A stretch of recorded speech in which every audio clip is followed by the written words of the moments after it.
The story begins with a frightened boy asking if he is seeing things and whether that is a door floating in the air. He looks behind, realizes there is nothing there, and wonders if it is some kind of magic trick. The boy opens the door and is pulled inside. Confused and unable to understand what is happening, he sees before him an empty place with cracks and blood along the walls and wonders how another space can exist inside the door. He also says it is very dark and asks what kind of place it is and whether anyone is there. A noise is heard, and in front of him appears a horrible and terrifying monster. The boy begins to scream and runs desperately toward the door, apologizing for disturbing it and wishing it a good day. After exiting through the door, he says that place is dangerous, hopes the creature does not come after him, and asks where the door went and whether it really disappeared. At that moment, someone congratulates him for awakening the World Link ability and says that they have finally found him. Frightened, the boy begins looking around and asks who is speaking. The voice tells him not to panic and explains that it is trapped in another world and is communicating with him telepathically. This interdimensional communication is limited, and if he does not want to lose his life, he must do exactly what he is told. The boy asks about this telepathic communication and what is happening. The voice tells him to open his backpack and look for a strange statue inside. Still confused, the boy opens the bag and starts searching until he finds a small, grotesque object. When he pulls it out, he realizes it is a terrifying statue, looking like a demonic skeleton with a huge horn on its head. Frightened, he asks if that is really it, and the voice confirms, saying that it is the cursed statue of the evil Ghost King. The voice explains that someone deliberately put it in his backpack to curse him, kill him, and even steal his soul. The boy is shocked to hear this, but the voice says that despite the attempt, he survived. At that moment, a flood of memories invades his mind. He begins to realize that these memories are not his own, and soon understands that the body he occupies belongs to a student named Shen Ye. The voice then explains that the soul of the original owner of this body was completely destroyed by the statue's curse. While trying to process everything, the boy also recovers memories from his own life and remembers that he died after overworking himself in a world called Blue Star. The very moment the original body lost its soul, his soul crossed dimensions and naturally occupied that empty body. The voice then explains that this was an extremely rare coincidence, and that when this curse fails to kill its target, it can end up granting unimaginable power. This is because the statue carries power accumulated over millions of years by stealing and devouring souls, and now all that energy is about to awaken inside him. Then the voice asks him to open the door again, stating that the door now belongs to him, and that it can appear thanks to his ability called World Link. Because he was so polite when entering the door, he obtained the title Polite Person. Damaged Gray title. Equipping this title grants the following bonus. When he acts politely, people have a slightly better impression of him. The boy asks about this title and says it sounds like a passive ability. The voice warns that its strength is fading and that he must be careful. Whoever placed that cursed statue to capture him will return when they realize he is alive, and they may already be on their way. The boy asks who is speaking and why they are telling him all this. The voice replies that it is because it needs him. The world he saw today is called the World of Nightmares, and it is also where she is imprisoned. He must become stronger, go to the depths of the World of Nightmares, and free her. When he does that, he will be greatly rewarded, but he must not lose his life before that. The boy then realizes the voice has vanished and thinks that he has barely arrived in this world, and already there are people trying to eliminate him. He wonders why, because he saw Shen's memories, and he does not seem to have enemies. So who would want to kill him? He decides to equip that title first. He currently has no way to defend himself, so he will have to go through the door again and see if he can obtain another title. But that terrifying skeleton is inside. Even so, it does not matter, he will go in. At worst, he can just run. As long as he stays close to the door, it probably will not be able to catch him. The boy thinks that skeleton looked incredibly strong, and there is no way he could defeat it, so he wonders if maybe trying to talk with it might work. He thinks communication is what makes humans human. A skeleton is just a finished person, a person eliminated, still technically a person. Maybe he can negotiate and convince it to help him defend himself from the enemies chasing him. With the Polite Person title, his chances should be good. The protagonist opens the door, stares at the skeleton, asks how it is doing, and says his name is Shen Ye, thinking of activating Polite Person. The skeleton keeps staring, and the protagonist offers his most sincere apologies for interrupting its meal earlier. He thinks the title seems to be working and says he would truly like to be friends with it. The skeleton tries to grab him, but Shen dodges and asks whether it really has to be so violent since he only wanted a small conversation. The skeleton tries to grab him again, but yet exits through the door, falls onto the bed, and says, "That was close." It seems that if the door is destroyed, it simply disappears. He grumbles that he knew it, gray titles are garbage, and asks what new title he got this time. The system notifies him that titles can only be obtained once per day. He has already used today's opportunity and must try again tomorrow. The protagonist says that means he can obtain titles infinitely. But he thinks that if the skeleton keeps blocking the door, he will not be able to obtain better titles tomorrow either. The Eliminator could appear at any moment, so there is no time to waste. It is now or never. He will bet everything on his past life as a top-tier salesman. Shen opens the door, politely asks permission, apologizes for disturbing it, says he is back, and thinks he will close this deal. A very loud noise is heard. The skeleton is now missing one arm, and Ye says there is no point. It cannot eat him, and he can freely travel between the two worlds. He only wants to talk about it. The skeleton tries to strike him again, but realizes it cannot reach him, and the protagonist asks whether it is now interested in hearing his proposal. The skeleton turns around and begins walking away. Shen asks it to wait and not leave. He realizes the skeleton was injured while chewing people. A new bone was slowly growing from the fracture in its left arm, so he asks if that is its left arm. The skull, ribs, and spine are all damaged. The skeleton looks back, and Yes says he cannot allow it to eat him. But the world has many great things for bones, like calcium tablets specifically designed to heal bones. In addition, there are tons of other supplements far more nutritious than he is. If they become friends, he can help buy them. After all, where he comes from, there is a saying, one would take a bullet for a friend. Buying calcium is nothing compared to that. Although in his case, taking a bullet probably would not be much of a problem either. Then the protagonist asks what it thinks about that. At that moment, Shen notices a light. The skeleton is releasing its power. Shen thinks that is not good and believes he will have to try something else. Then the system notifies him that he has received a contract. Ye realizes it is not an attack but a contract. It seems it worked.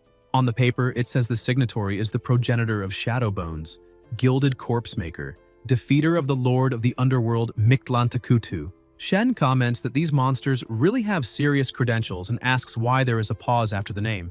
It also says that the defeated Lord of the Underworld Mictlantecuhtli is the skeleton's battlefield acquisition officer.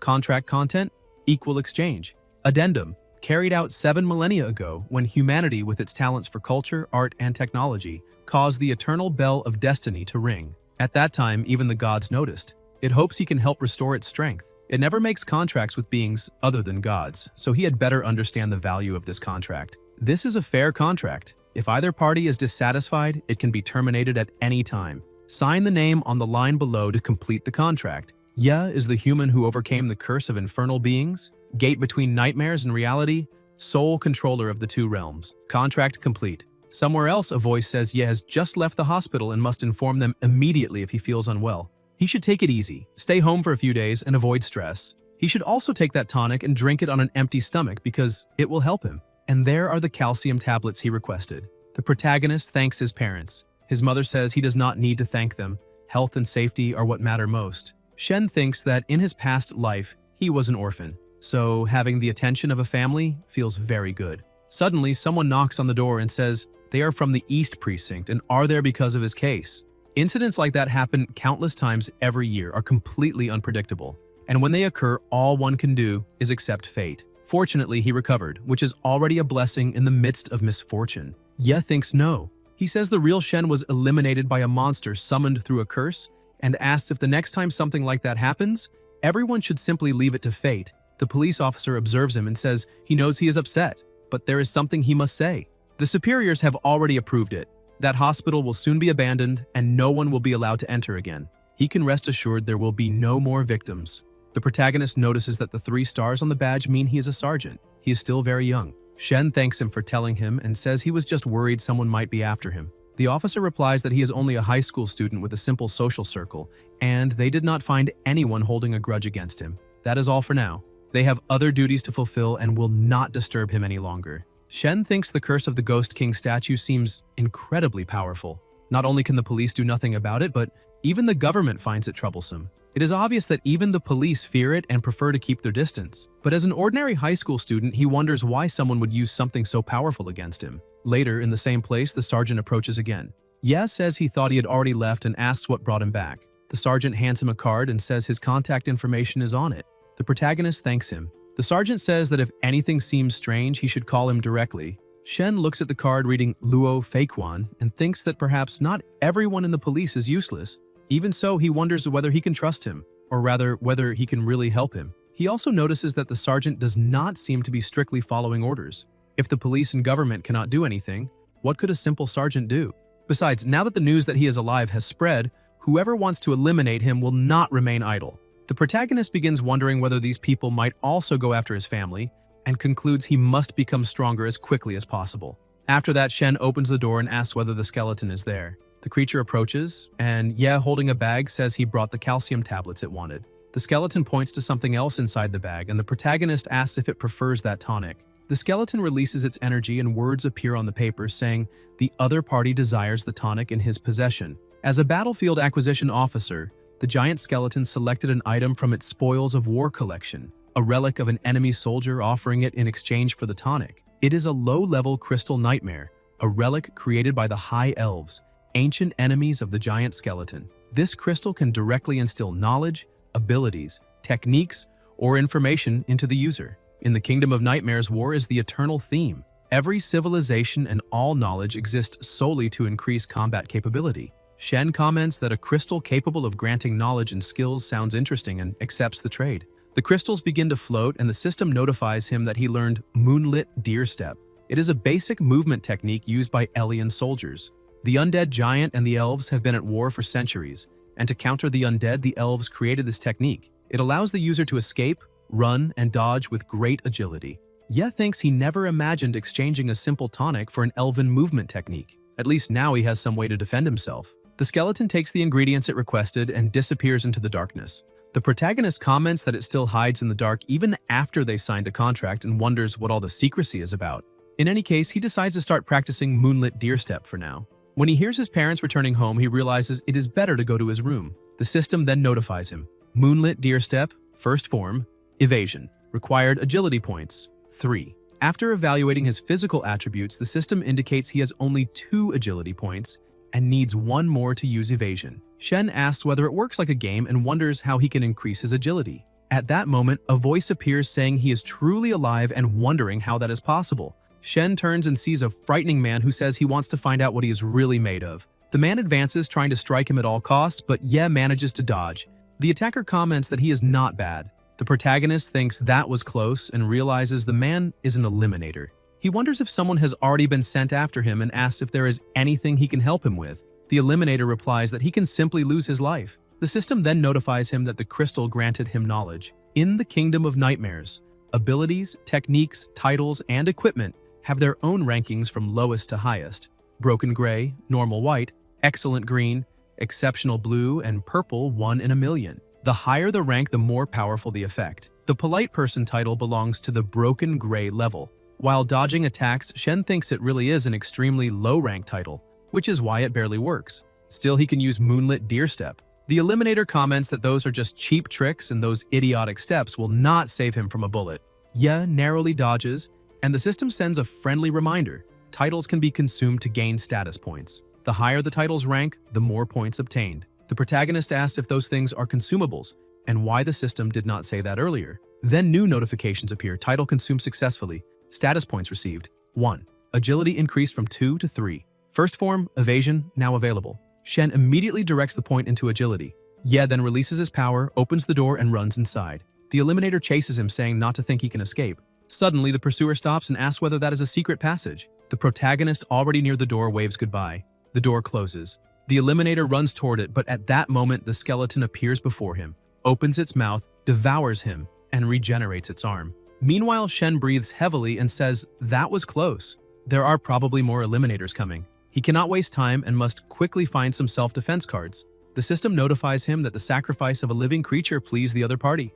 Adhering to the principle of equal exchange, the other party offers items in return, and the contract is recognized. Pale Shadow Crown, Silver War Medal. Ye is surprised to see 2 at once, and both are green quality. The Pale Shadow Crown is excellent green equipment, an item imbued with high-level shadow magic from the abyss of darkness.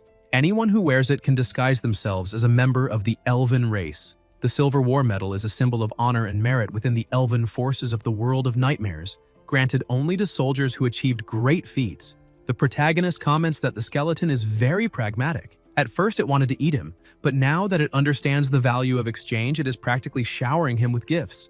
Pale Shadow Crown, he decides to try using it. Shen takes on the appearance of an elf and is very surprised to see that it truly works, saying it is incredible. As soon as he obtains another title tomorrow, he plans to go straight to Elven territory to get more things. Suddenly, someone knocks on the door and asks if he is home. Ye wonders who could be knocking and hopes it is not another eliminator. The person on the other side asks if it is really him and says he is fine, thank God. Then he introduces himself. Chen, how you? The protagonist returns to his normal appearance and realizes it is his best friend, the reason he went to the hospital that day to visit him. Shen opens the door and Hao Yu immediately hugs him, saying he scared him. Chen cries while hugging him and apologizes, saying it was his fault Shen was dragged into that mess. Ye replies that it is not his fault, that he simply had bad luck and that he should not worry because he is perfectly fine. A woman asks if he came to see her son and the protagonist realizes his mother has returned. His mother says his father went to see the grandfather to try to obtain more of those super tonics and asks whether he has already taken the tonic. Shen replies yes. Chen asks about the super tonic and comments that it is extremely rare, something even rich people have difficulty obtaining. His family must have very strong connections. The mother says it indeed took great effort to obtain it. Hao Yu comments that his parents truly care for him and that he needs to recover in time for the school exams. Ye then thinks about the high school exams and remembers that the original owner of this body was a high school student going through very important tests. Because of the curse, he missed the first exam while he was in the hospital. Chen comments that with his perfect grades, he could have entered any top school and says it is all his fault. The mother intervenes and tells him not to blame himself. Her son missed the strength test, but if he performs well in the agility test, he can still enter a good school. The protagonist thinks the exams in this world are different from anything he has seen. They are not only academic, they also test physical strength and agility. So that is what the statistics mean. No wonder Moonlit Deerstep has an agility requirement. Even so, he is being hunted at that moment. Going to school would be like painting a target on his back. Shen begins to tremble and thinks maybe he should give up the exams. His mother notices, approaches him, hugs him, and says that if he does not want to take the test, it is fine. They only want him to be safe and well. Ye looks at her and says not to worry because she does not know how strong he is now. He thinks that if he said he would give up the exams, she would agree immediately. Even so, the protagonist says he will go to school the next day to attend the review sessions. Memories continue flooding his mind. His grandfather and the entire family appear to be very important and influential people. However, his parents have a terrible relationship with the grandfather and the rest of the family. They never asked for help and always lived through their own efforts. Although life is not luxurious, it is decent enough. Therefore, there is absolutely no chance they could afford a super tonic like that. They probably had to humble themselves and beg the grandfather to obtain it. Even so, their real son has already been eliminated, and that is one more reason for him not to let all that effort go to waste. The three of them end up having dinner together. The next day in another place, many students are studying. Shen looks at the material: body mechanics, introduction to psychic energy, strength training. The curriculum in that world is really different. He thinks it is a relief that there are so many people at school because no eliminator would dare act in a place like that. If he can enter a good high school, there will probably be much more powerful teachers who can protect him. At that moment, a student approaches and says Zhao is looking for him and that she is in the corridor. The protagonist thinks he remembers her as Ye's friend. She used to constantly bother him about studying and asks if she is looking for him. Zhao replies that she heard he returned to prepare for the exams and that he did well on the first one, so he must be feeling confident about the rest. He will probably enter the province's elite high school. Shen congratulates her. Zhao then says she only wanted to say that he should not look for her anymore. The people around hear it and begin teasing, saying the school beauty is rejecting him. Zhao explains that she means they will soon follow separate paths. They belong to different worlds and eventually will have nothing to talk about. They do not need to continue this, but they can still be friends. Ye wonders if he missed an exam and now she came only to twist the knife, thinking that is too much. Zhao says she deleted his contact information and hopes he lives well from now on. The protagonist replies that he remembers that during all these years she always came to his classroom to find him and that he never looked for her. In fact, he never wanted to be friends with her in the first place. With the exams approaching, he hopes she is serious and stops bothering him so he can study in peace. People begin commenting that Shen was the top student and Zhao was always chasing him. Now that he missed an exam, she publicly abandoned him. The girl beside Zhao says he received so many gifts from her and asks if that is how he talks to her, saying he is a disappointment. Yibing crying says they were friends. Ye thinks she is clearly underestimating his top-tier sales abilities and replies that yes, he accepted her gifts. But accepting gifts does not mean accepting her. Some people say they agree. The protagonist continues saying that if she really cared about him, she would not try to tie him down with gifts. She has the right to find someone better. He has nothing else to say. If she wants the gifts back, he will pay for them, but she should not even think about them continuing to be friends. The girl comments that he is a jerk. Others say he is the worst because Zhao was completely in love with him and he treats her that way. They ask if he thinks he is so important just because he has good grades and how he dares to embarrass her like that. Even so, Shen simply walks away. Yibing thinks everyone believes they are defending her, but that would completely destroy Shen. Now he appears to be the rejected one.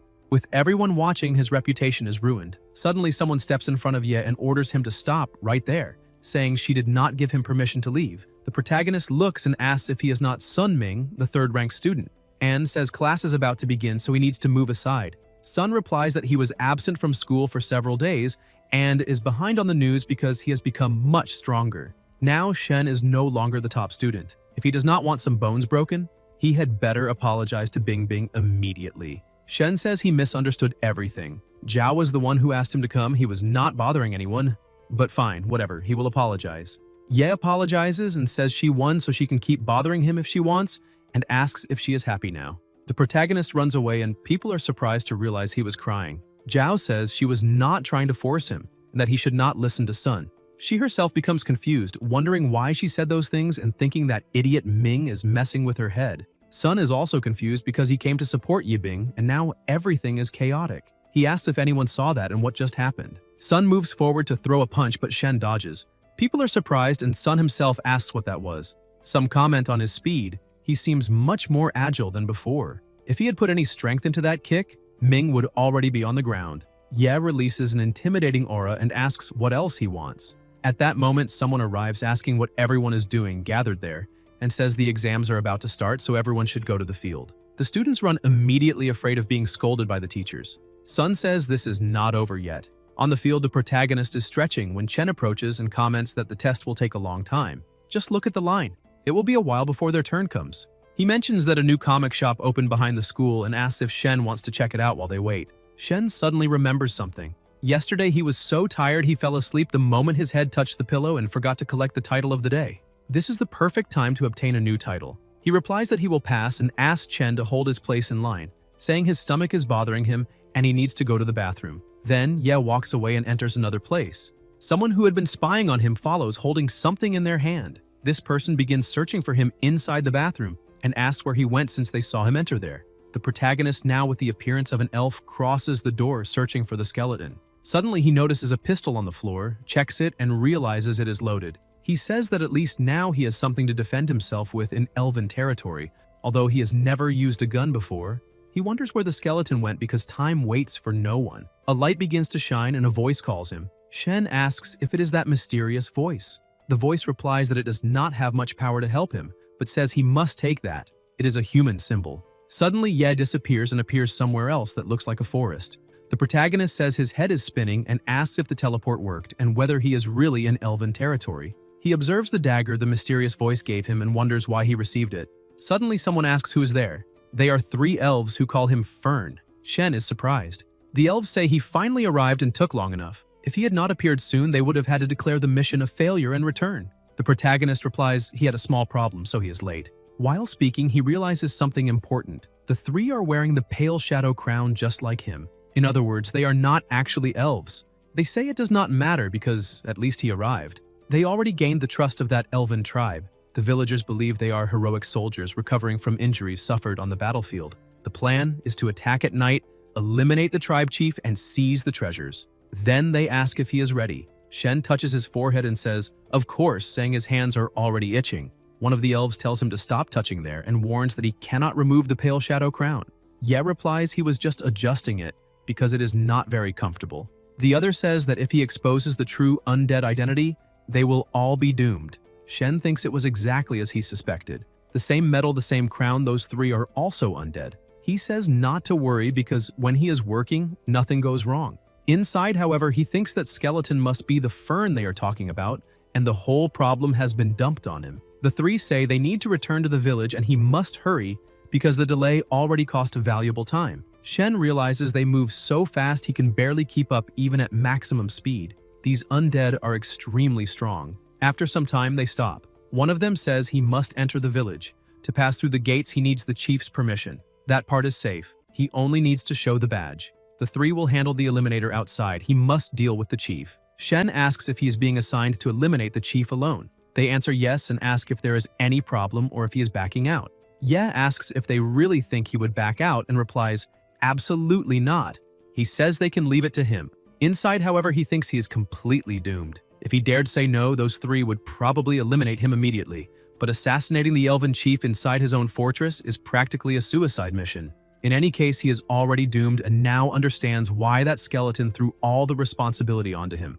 The village guard observes the silver war medal and says they can open the gates. He recognizes Shen as a brave soldier from the front lines and escorts him to the chief. As they walk, some elven women smile at him. The guard tells him to enter because the chief was already waiting and knew of his arrival. The partner tells him to go ahead and meet the chief while they rest there and wait for him. Shen thinks they are actually just making sure he does not run away. Now he is caught in the middle of a conflict between undead and elves. Even so, there is a positive side. If he can somehow complete this mission, he might secure a truly incredible title. Then the protagonist enters in silence. The chief has his back turned, holding a book. When he notices Shen's presence, he closes the book and welcomes him. At that moment, Shen's eyes widen as he receives a notification. His door has the ability to analyze titles, and now he can see the titles of other beings. Spirit of the countless forests, heir to the ancient throne of the tree, mighty lord of nature, grand master of the arcane arts, guardian of the kingdom of nightmares, one of the 5 heads of the world. Yi wonders if all of those really are that elf's titles. Meanwhile, his own title is only polite person. He realizes he was completely naive to think he could pull this off. Those undead outside are far stronger than he is, and even they would not be crazy enough to face someone like that. Polite person against spirit of the countless forests, heir to the ancient throne of the tree, mighty lord of nature, grand master of the arcane arts, guardian of the kingdom of nightmares, one of the 5 heads of the world. Simply perfect. The chief then says he appreciates his efforts and that he may rest well in the village before continuing his journey. The protagonist uses the door's magic and teleports to the dining hall. His partners say he has arrived and that he should eat something. It is still early and they can rest a little. Soon the target will join the party. When he lowers his guard, that will be their chance to act and they will provide cover. Shen thinks about that cover and realizes that in truth they intend to use the confusion to escape. If things continue like this, it is the same as waiting for his own end. He needs to do something. An elf girl approaches, calling him uncle, and asks if she may request a dance. She says dancing with a hero from the front lines would be a great honor. Ye replies that she can, but he does not know how to dance. The elf says not to worry because she can guide him. Then the two begin to dance. Shen thinks that at this rate he will end up being exposed. If not for this absurd situation, dancing with a fairy like her would truly be wonderful. He needs to find a way out. The elf asks why he is so quiet and whether his brothers are like that too. Could the battle on the front lines have been so intense that it wounded his spirit? Shen replies that no, he was just thinking. He says he dances very badly, apologizes for her invitation, and asks her name. The elf replies that her name is Lonnie. Yes says he would like to do a trick for her as an apology and asks if he may. Lonnie gets excited and says, of course, that he can show it. She comments that actually his dancing was not that bad. Then she gives him a bracelet as a small reward for the trick, but warns that if it is not impressive, she will want the bracelet back. The protagonist replies that it is no problem. Shen climbs onto the table and asks everyone to pay attention. He says that now he is going to show a trick that no one there has ever seen. A great human transformation. He claims he can transform into a human. Everyone grows curious and tells him to show them, because they have never seen a magician capable of transforming into a human. The 3 brothers watch and wonder what he is doing, whether he really knows that kind of transformation magic. They never imagined he would have enough intelligence to invent something like that and blend in among the elves. Ya asks everyone to look carefully. Then he removes the crown and turns back into a human again, saying that trick is for the beautiful Miss Lonnie. People are impressed. When they see his ears and eyebrows, they realize he really is a young human. Lonnie thanks him and says he can transform back now. Shen then says the secret is simple. He can transform into a human because his 3 brothers also know how to do that magic. All they have to do is remove the crowns they are wearing, and they will transform into undead. Everyone goes into shock when they hear the word undead. The entire hall goes on alert and people begin asking what is happening. Ye says that when his brothers transform, he will also return to his previous form. At that moment, someone asks when that door appeared. The protagonist enters the door and disappears. People are shocked and wonder what kind of magic that was. They quickly decide to capture the 3 undead first and are careful, because they do not know what other tricks they may have. The 3 are tied up. A voice then says that he wanted to play with them a little longer, but what a shame. It is the chief. He says the undead tried to infiltrate his organization, but they failed to realize that the human race had already infiltrated their group and was even controlling the missions. A complete irony. The three brothers say there must be some misunderstanding and claim they have an emblem. However, when the crowns are removed, they immediately transform into undead monsters. The chief says that crown carries high-level shadow magic from the dark abyss and that it is constant, something that truly exceeded his expectations. The entire village had been infiltrated by evil spies, and with that, they can now find their weakness and fight them. Even so, he says that this time, he has one doubt. Lonnie keeps looking at the place where the door appeared and thinks that he will return. Inside the door, the protagonist comments that he did not expect the door to change in order to adapt to the surrounding environment. That was far too risky, and he needs to remember that lesson. Shen looks at the skeleton and calls him an idiot, saying that while he was risking his life in elven territory, the skeleton was there having a banquet. The skeleton asks if he is still alive. Ye then asks if he could speak the human language and says that he gave him the pale shadow crown on purpose, trying to get him killed. The skeleton asks how he survived and wants him to tell everything, saying that if he tells him, he will pay a fair price. The protagonist, irritated, asks if he really thinks he's going to tell him. He says this is no longer about the reward because he nearly turned him into history and now he holds a grudge. A paper appears saying that the other party is being sincere and, according to the principle of equal exchange, has prepared for him a powerful, indestructible spell. Shen asked whether he thinks he can buy him with that and whether he is insulting his character. The skeleton replies that he gave him the pale shadow crown because he is human. Elves and humans are allies, so he had a chance of survival. If it had been the skeleton himself in that situation, he would certainly already be finished. As an apology, the other party exceeded the principle of equal exchange and decided to gift him a primordial nightmare crystal. The primordial nightmare crystal contains 3 high-level undead evolutionary talents. He can choose one of them to merge with his own soul and gain that ability. The skeleton explains that talent is a special personal ability that can be used without spending energy. That primordial nightmare crystal is the foundation of the undead race and extremely precious. The only reason he is still alive is because the others want that crystal. They covet the talents contained within it, the legacy it carries. That is why they did not eliminate him earlier. Now he is giving that opportunity to Shen. They would never imagine that he would leave something like that in the hands of a human. Shen replies that he is a man of principle. Since he is being so sincere, he will forgive him this time, but he must remember that there will not be a next time. Suddenly, the pressure rises and attacks are launched. The skeleton tells him to choose because he can take one of those primordial talents and make it his own. A paper appears with the options. Shadow whispers, Evolvable Novice. Using a corpse as a conduit, the finished must answer the call, crawling up from hell to tell what they know. Only then will souls find peace. Finalization is the deepest education. Secret body of the arcanes. Any force that could eliminate him will turn his body into arcane remains, making him temporarily immune to all mortal fates for 5 seconds. It can be used again after 1 day. Those who try to control his life and his finalization will not meet a good end. Resurrection of the finished. He must create a soul flame and place it into a fallen body. The soul flame will merge with the body and revive it. There are many kinds of resurrection spells, but this is one of the deepest and most primordial secret arts, capable of reviving the finished and representing the fundamental power of the undead race. The protagonist thinks that resurrection of the finished is useless to him right now. Secret body of the arcanes could allow him to escape finalization for a few seconds, which sounds invincible, but after those seconds, he could still lose his life. As for Shadow Whispers, it seems useless at first glance, but it is exactly what he needs now. Knowing information is the fastest way to discover who wants to eliminate him, so he chooses Shadow Whispers. A very loud sound is emitted. After that, still in the same place, Shen realizes that he can feel the whispers of the undead. The skeleton asks if he really chose that. Ye asks what is wrong with it. The skeleton replies that nothing is wrong, only that this ability is not very good for combat. In his memory, those unwanted ancient monarchs always chose the third option. A few selected the second. No one had ever chosen this one. The skeleton then asks whether he can now tell him what really happened, because that is very important to him. He explains that the original target of the assassination was supposed to be an elven priestess.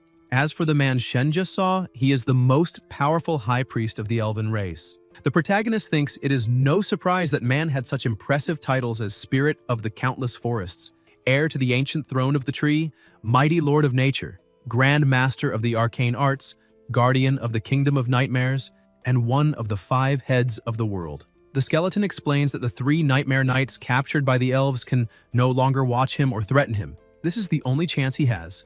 Then the skeleton runs off. Shen asks where he is going but soon gives up on knowing. He says to leave that aside because everyone has their own problems, and he needs to take care of himself first. The system then notifies him that opening that door granted him an appraisal title, one of our own, green title, excellent. By using this appraisal title, he receives the following bonus. When he tells the target that they are from the same class, the target will treat him as one of their own for 10 seconds. After that, the target will forget everything that happened before. This title can only be used once per day. The target's total attributes cannot exceed 3 times his own. Otherwise, the target may resist the title's effect. He also obtains the bracelet of Nature's Blessing. Shen comments that bracelet was given by Lani and that it truly is green quality, something very good. The system confirms that the green accessory is excellent and rare. When wearing this bracelet, spiritual power increases slowly over time. Ye comments that it is not bad at all. A short sword, a green rank title, a green bracelet, and a pistol. It was a great haul. He needs to keep those things well hidden and not let anyone see them. Somewhere else, someone announces the agility test. Chen is next, so he should get ready and begin. The protagonist cheers for him from the stands. While running, Hao Yu thanks him for the support and says that this is easy, that he can handle it. Suddenly, Chen trips, and some people laugh, saying he is a fool and that it serves him right because he was acting too full of himself. The examiner says he scored 71 points and should be grateful that this is not the end of the road. Then the examiner calls the protagonist and asks him to prepare himself. Ye takes the test with great agility. People are impressed, saying that he is very fast. The jets of ink cannot hit him, and his posture is very good, as if he were gliding on ice. Some comment on whether, after leaving the hospital, he became even faster. The protagonist thinks that with the experience he has, that test is very easy. He only has to use a bit of moonlit deer step to dodge the ink jets. From a distance, a man with glasses watches and comments that that boy has impressive agility. The young man beside him explains that he used to be first in the class, but he missed the first test, which was a shame. That is why he called the man over to see if there is any chance of helping him. The man replies that he seems to have a good grasp of elven footwork. If his mental strength is also good, maybe it will be possible to give him a chance. The young man asks whether full marks in mental strength would not be excessive, and comments that he remembers Shin's mental strength was nothing special. Even so, they say it is better to wait for the result of the mental strength test. Maybe he will surprise them. However, only full marks would meet the requirements. The examiner then announces that Shen obtained full marks in agility and comments that if he had not missed the first test, it would have been perfect. The protagonist thanks him and says he still has not given up on entering high school. Soon after, lunchtime is announced. Whoever wants to eat should go now because the remaining test will continue in the afternoon. Chen comments that no wonder Shen is so good. After all, he got full marks. He suggests they go eat something. Shen replies that he can go wash up first, while he himself will head to the study room to read a little. Somewhere else, Ye places his face on the book and complains. He says that mathematics, physics, and chemistry he can more or less keep up with because they are similar to those of the old world. But language and history are a mess. The history, the important people, the events, and even the literary works of that world are completely different from those of the old world, which leaves him utterly confused. Suddenly, someone approaches and flips the table over together with the books. It is Sun, saying that he already said this was not over yet. The protagonist asks if Zhao was the one who sent them. Sun replies that she does not even care about him. During the time Shen was not at school, his strength reached level 27. Now he wants to see who is better, Shen's 2 points of agility or his own 2 points of strength. They are going to find out who the true leader of the year is. Shen asks why all of this, since they are classmates. He uses the trade ally and says that there's no reason for such a fight. Soon the ability affects everyone there, and Sun says he has no choice because Yibing cried and asked him to take revenge. The others also say they did not want to fight, but they like her very much, and besides, Shen seemed very arrogant, so they wanted to teach him a lesson. However, they end up saying it is better to leave it alone. Since they are classmates, maybe it is better not to do anything. Ye thinks that, thankfully, this is only a school fight.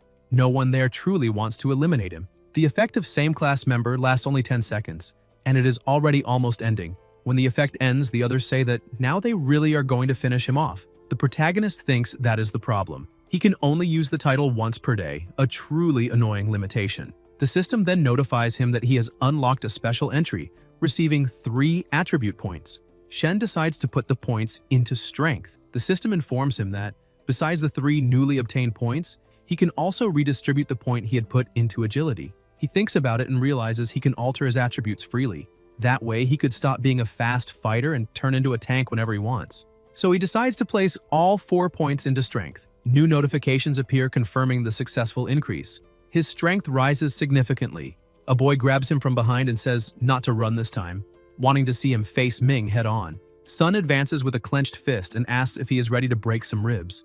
Ming lands the blow, but the protagonist feels no pain at all. Sun becomes confused until he realizes his own fingers are breaking. A normal human, without special training, has basic strength and agility both equal to 1. The protagonist easily breaks free and punches the face of the boy who was holding him. People are shocked to see that and begin asking how he managed to withstand Sun's punch without suffering any damage. Strength, as a basic attribute, does not represent only brute force. It includes the resistance of bones and muscles, the resilience of internal organs, the elasticity of the meridians, the explosive release of inner energy, and the level of cellular renewal. All those factors come together and form what is called an individual's strength. Shen says he already failed one subject, and even so, they came to attack him right during the final exam. They gathered together out of jealousy without caring that they might destroy someone's life. Sun, lying on the ground, says that he deserves to lose his life. Ye lifts him up and says that if it had been another classmate in his situation, or even the former Shen, they probably would have beaten him and left him gravely injured. Ming then says it was their mistake and asks him to forgive them this time. The protagonist, still holding Ming, says that he humiliated him, assaulted him, and tried to destroy his future, and asks whether he still thinks he deserves forgiveness. Shen then throws him against the wall, producing a loud crash. Sun begins to scream for help. At that moment, the teacher opens the door and asks what is going on in there. Several students are lying on the floor, gravely injured, while Shen is sitting on the ground. He says the teacher finally arrived and that they were bullying him. The teacher asks what he means and whether he really beat them all up like that and is still saying he was the victim of bullying. Zhao watches the scene and realizes her calculations were wrong. Those few students were not even opponents for Shen. If he is that strong, she thinks, then now it no longer matters. Her partner asks whether she is regretting it. Yibing thinks that she is regretting it. If she had called Shen to talk, encouraged him to keep trying, and arranged to stay in contact after high school, perhaps everything would have been different. Zhao lowers her head and realizes there is no turning back. He created a huge disturbance, injuring 8 students, and will probably have his qualification for the final exam cancelled. Her goal has been achieved. Shen will now be considered useless and her future is already secured. She only regrets not realizing earlier that he was that kind of bastard. Sun, lying on the stretcher, keeps staring at her. Yibing notices the look and thinks that this cannot be happening. That idiot kept looking at her the whole time. She wonders if he is trying to drag her into that mess and thinks that he must not look at her that way. Zhao hopes he says nothing and wishes he would simply keep his mouth shut. Ming calls out to Bing Bing. Yibing looks at him, begins to cry and says Shen hurt him like that. She declares that she is going to call the police immediately. The protagonist thinks that with this move, she managed to take a beating and still free herself from the blame, leaving all the responsibility on him. The teacher comments that now that a student called the police, the situation has become even more complicated. He orders everyone to return to studying and disperse. Shen must follow him to the teacher's room. Somewhere else, the principal comments that the students are excellent, at least some of them. Qian replies that it is not that he does not want to help, but if they do not meet the minimum requirements of the group, what can he do? He says he still has other matters to handle and that he will take his leave for today. At that moment, someone comes running and says that Shen and Sun fought and that the police arrived. The principal asks whether it is really necessary to report that at such a moment. The staff member replies that he needs to see this and shows him the video of the fight between them. The principal says it is just high school students fighting and asks what is so important about it. However, while they watch the video, something catches their attention, even Qian's. When the police arrive, they also analyze the video and ask Shen whether he had already started recording from the beginning. The protagonist replies that yes, because he was afraid they might eliminate him, and thinks it was a good thing he started recording. The police officer explains that even with the video, he still needs to accompany them to give a statement. The final result will only be determined when the medical report on the injuries is ready. The teacher intervenes and says that this student already failed one subject because of an anomalous accident. If they take him now, he will end up missing another test. He asks what else needs to be investigated if there is already video proof. The officer asks him to calm down and says that he will only return to provide clarification, that it will not take long, and that if the injuries are not serious, everything will be resolved quickly. The teacher comments that in that case, they may end up ruining his future. Meanwhile, Shen thinks he cannot waste time. He needs to keep switching his attributes to force the body to adapt quickly to those changes.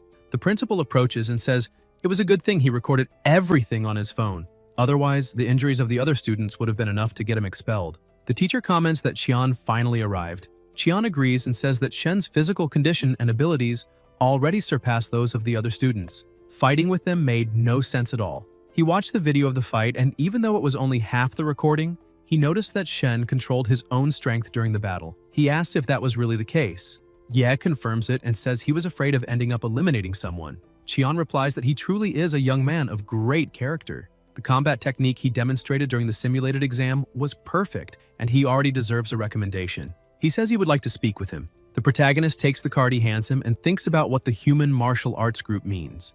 It is an organization that preserves the legacy of various forms of martial knowledge, possessing vast intellectual property rights and copyrights over countless martial arts manuals. For ordinary people, entering that group is like a fish leaping through the Dragon Gate, leaving the common class behind. It is the true path to ascension. Shen observes Qian and realizes that his mere presence already gives the feeling that he has no weak point at all.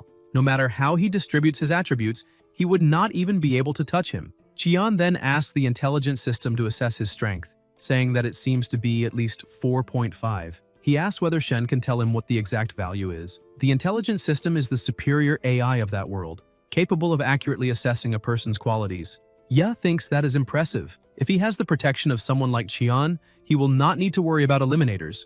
So he replies that his strength is 5. The principal and the teacher are surprised. Qian also shows surprise and says he truly did not expect that.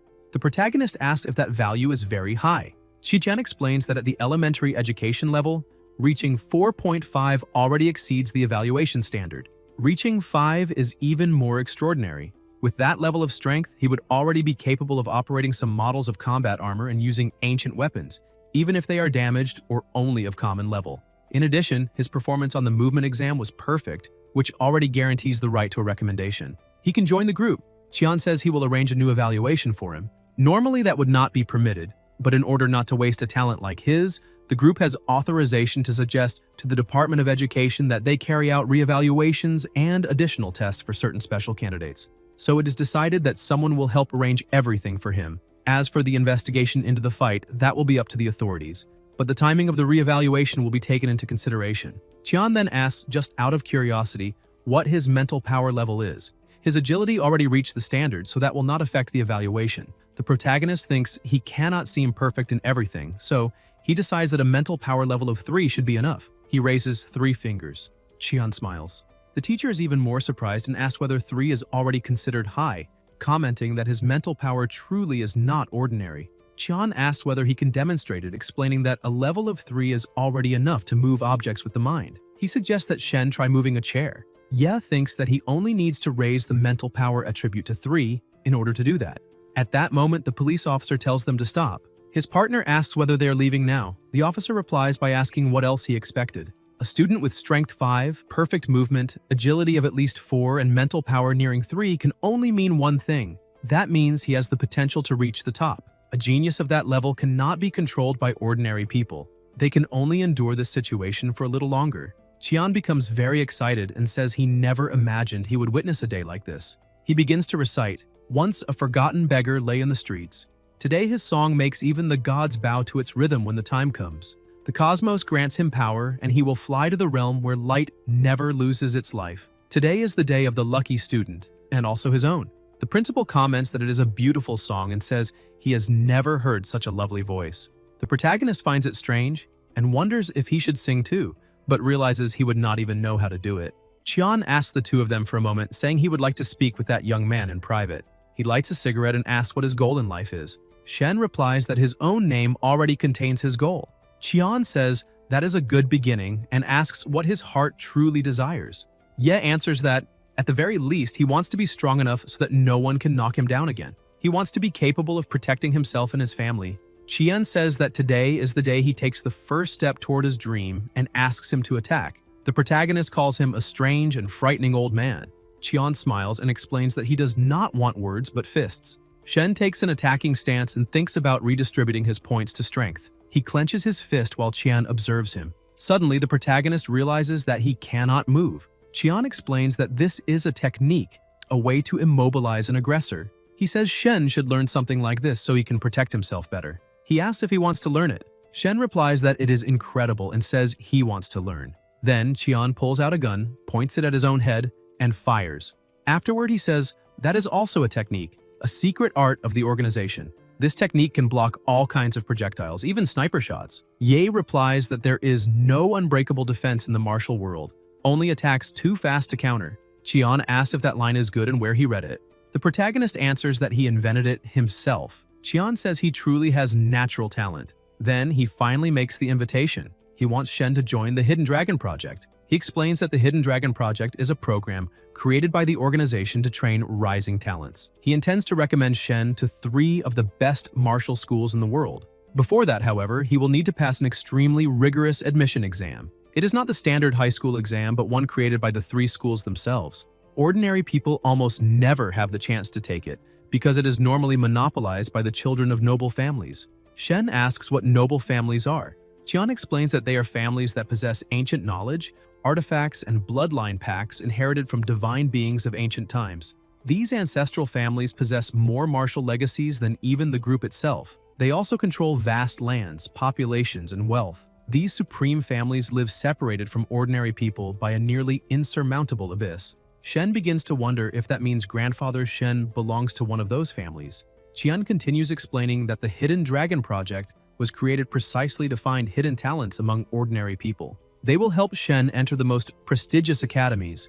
Even if he fails the exam, they will still guarantee him a place in a high-level school. If he manages to enter any of the 3 great schools, the organization will provide full support, offering resources and guidance to develop his talents. When he reaches the peak, he will return to the organization to work with them, naturally receiving the best possible compensation. Ye then realizes that he finally understands. This is a world where supreme strength reigns. He accepts the invitation. At the same time, he thinks about his family. They once belonged to a noble family, but for some reason his father was banished by his own father. Now that they live as ordinary people, whenever an anomaly occurs, the police do not even dare to help them. His parents had to beg and borrow just to obtain a single doctor, something that for his grandfather's noble family would have meant nothing. Today he injured someone, yet he will not suffer serious consequences because he has already become strong enough to stand above the rules that normally apply to people like him. Qian then says that if he is ready, he should sign the document and provide his fingerprint. Shen thinks he now understands why all the teachers repeat so often that humanity can only survive by relying on the strong. That is how civilization continues to exist.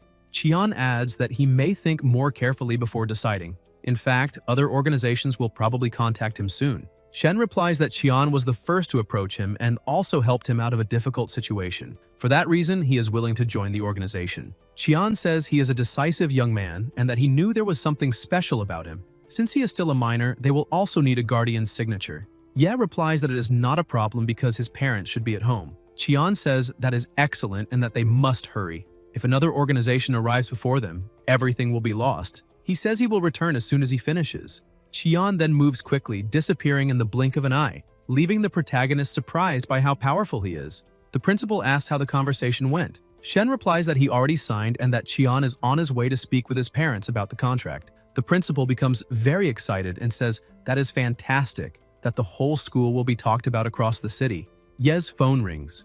It is an unknown number. When he answers, it is Luo. He says he discovered some information about Shen's situation and would like him to come to the police station. At the station, the sergeant asks him to look at something. The protagonist has felt a strange sensation ever since he entered the building, an uneasiness that is difficult to explain. Luo shows him a photo and says it was taken by accident. Someone handed the image to him because of the recent rumors about the hospital. The photo is from the day of the incident and shows a suspicious man on the roof across from the hospital. He asks if Shen knows that man. Shen zooms in on the image and says he has never seen that person before. The sergeant explains that according to forensic experts, the man appeared to be trying to activate something. He asks if Shen was carrying anything unusual that day. Ye thinks that man was probably the one who activated the cursed statue of the evil Ghost King. However, the sergeant clearly has not realized that yet, and since the statue has already turned to dust, all the clues have disappeared. He cannot mention the statue, so he replies that he was not carrying anything unusual. He also thinks that everyone died because of the statue's curse, yet he survived.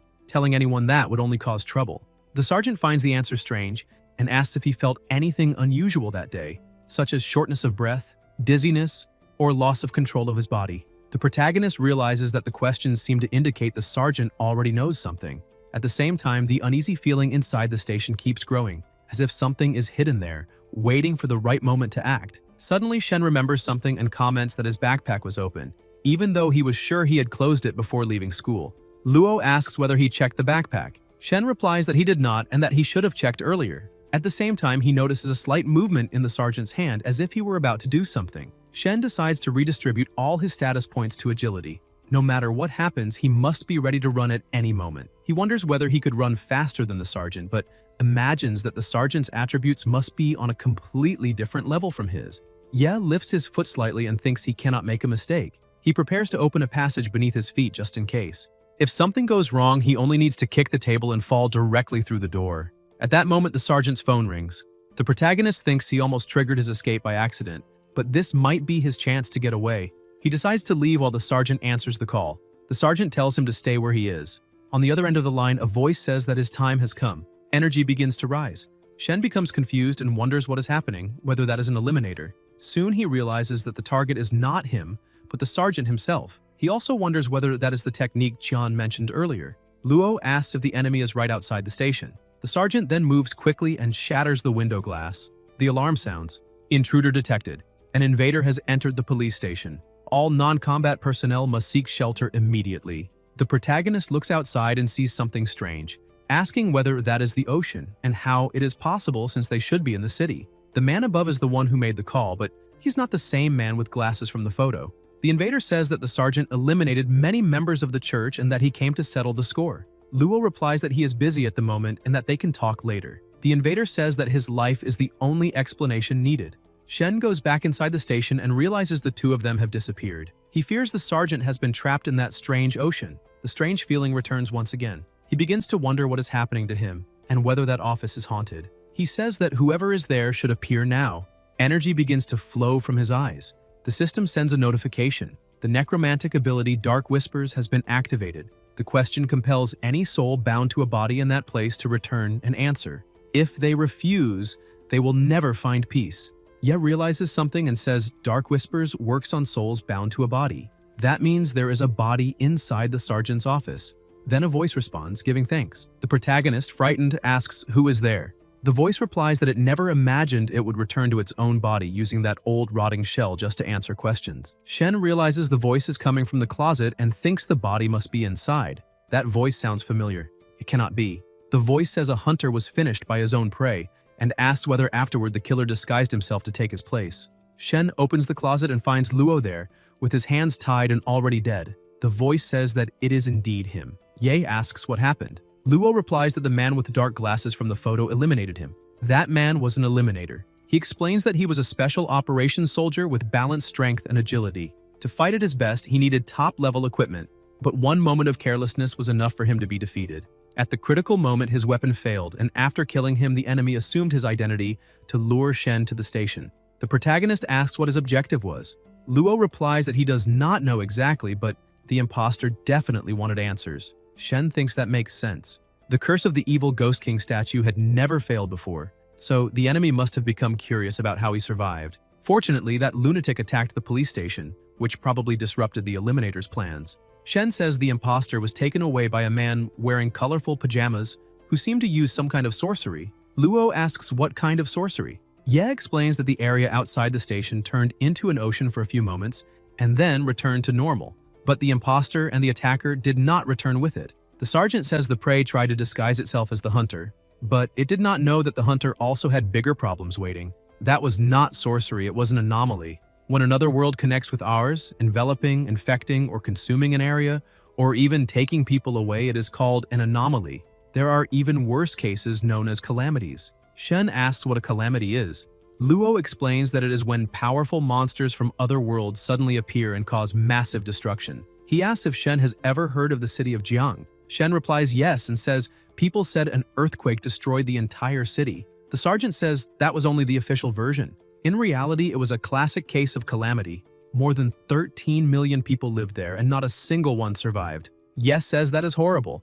Luo replies that there is no time to mourn. That anomaly was temporary and the Eliminator may return at any moment. The protagonist asks whether that means he is still in danger. The sergeant says yes and tells him to go to the armory on the 3rd floor. Outside, there is a silver panel on the wall where he must enter a code.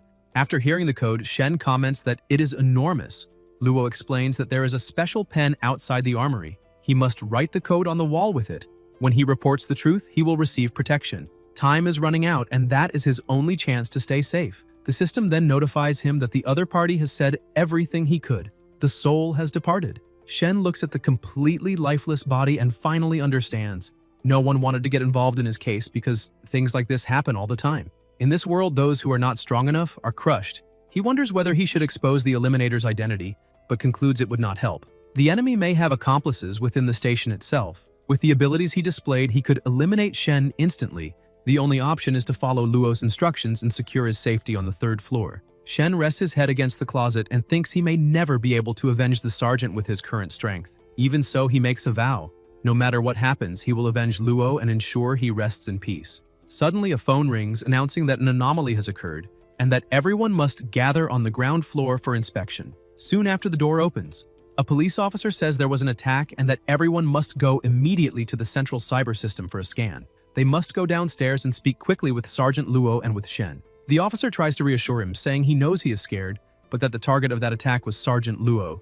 Therefore, he is safe. In addition, everyone there are police officers and they will take good care of him. Then the officer looks at the closet and notices something strange. He says the body was moved and asks whether the student did it. He then moves quickly around the office, searching everywhere. He jumps onto the desk and says he searched the entire room but found no one.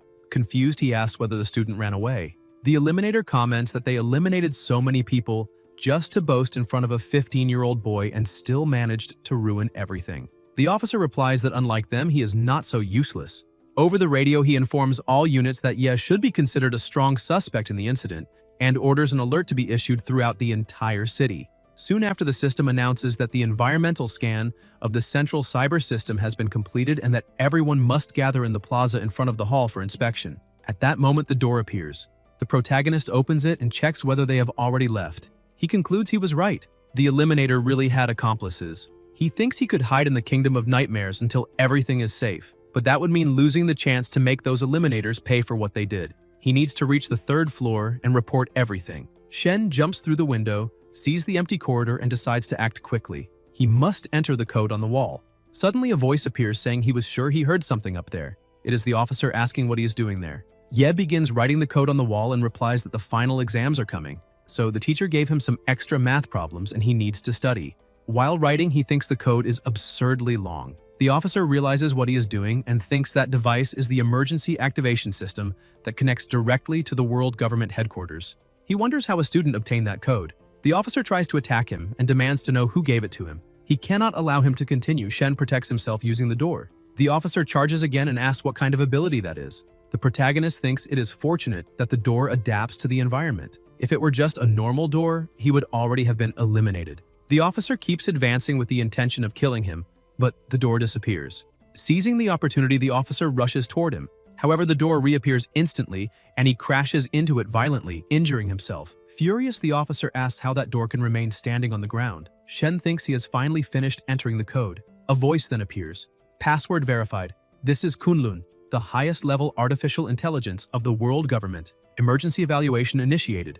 The area is being scanned. Luo's body has been located. The false identity of Captain Wang of the Major Crimes Unit has been confirmed. The nearest high-rank practitioner is being dispatched. District Manager Qian has been mobilized. Given the seriousness of the situation, immediate execution has been authorized. Shen is surprised to hear Qian's name. The voice continues announcing that in 30 seconds, the imposter posing as Wang will be executed and begins the countdown. The officer shouts that he is calling reinforcements and says they are dreaming if they think that will work. 30 seconds are more than enough to eliminate Shen and disappear. Ye runs toward the door, but the officer grabs his arm and asks if he really thinks he will let him escape. Just as the strike is about to land, something happens. Qian appears and hits the officer with a devastating attack, destroying him with a brutal impact. Qian then says there is no unbreakable defense in the martial world, only attacks too fast to counter. A voice asks if he really thought they would perform a real countdown.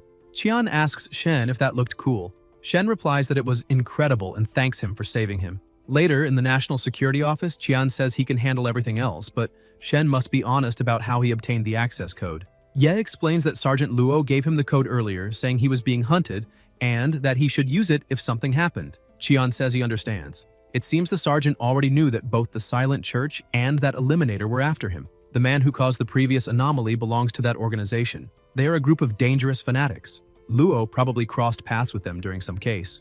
The protagonist sighs and says, the death of Sergeant Luo is truly a pity. Qian agrees and says he also thinks it is a great loss. He did not know him long, but he could feel the sense of justice in him. Perhaps that very righteousness led him to his death. Qian adds that Shen was lucky. The Eliminator impersonating Luo would have succeeded in killing him, but fate interfered. Kunlun has already traced the Eliminator who was after him. He belongs to the Eliminators League. They accept contracts only online, so they still do not know who hired the assassin. Shen comments that someone capable of killing the sergeant must be extremely skilled, which means the contract price must have been high. That suggests whoever hired him probably has a lot of money. Qian says he is a clever boy, but the real question is why someone would spend so much to eliminate a simple high school student like him. They are still investigating that. Ye then asks about the Kunlun system that appeared when he used the code. He wants to know why the sergeant did not call for reinforcements earlier if that system could have been used to ask for help. Qian replies that Kunlun is the central AI of the world government. It was the one that assigned him the rescue mission. Normally, the AI does not handle small incidents like that. It only intervenes when someone uses one of the special access codes. As for why the sergeant did not use that resource earlier, it was because he did not know his weapon had been compromised. An employee then explains that it was Luo's steel exoskeleton. His primary weapon had been sabotaged by a virus planted in the system, rendering it useless. However, the moment the sergeant died, the system began functioning again. That means someone did it intentionally, someone close to him. Kunlun has already assigned an investigation mission, and they will discover the truth. The protagonist thinks he now understands why the sergeant said his weapon was defective. Such a strong and honorable officer abandoned his position to pursue the truth to the very end. Even after dying, he still tried to help him. Yet he lost his life without even being able to use his own weapon when he needed it most. Qian says that now that Shen is part of the group, he will give him the first lesson. He must remember it well. No matter what happens, he must always be wary of people with ill intentions. People like that are more frightening than monsters. Shen replies that he will remember. Qian then tells him to come with him because he arranged to meet his parents. Ye asks about the two who were trapped in the anomaly. Qian replies that specialists will handle it. That entire area will soon be isolated, so they need to leave. The protagonist asks why Qian will not stay to deal with the situation at the station, since he seems strong enough to face those two. Qian replies that he is being naive. No one knows what someone might bring back after passing through an anomaly. He recounts that once a man came out apparently normal from an anomaly caused by the church. In the end, they discovered it was only an empty human skin. Inside it was a creature no one had ever seen before. That thing destroyed half the city before they discovered its weakness. That is why Qian prefers dealing with eliminators rather than facing the church and anomalies. Most people think the same way. Even so, Shen does not need to worry. Those two will face something far worse than the man stuck to the wall. Suddenly, Qian realizes something, takes out his phone, and asks someone to run a background check. The name he mentions is Mengyu. He wants to know what her relationship with Luo was.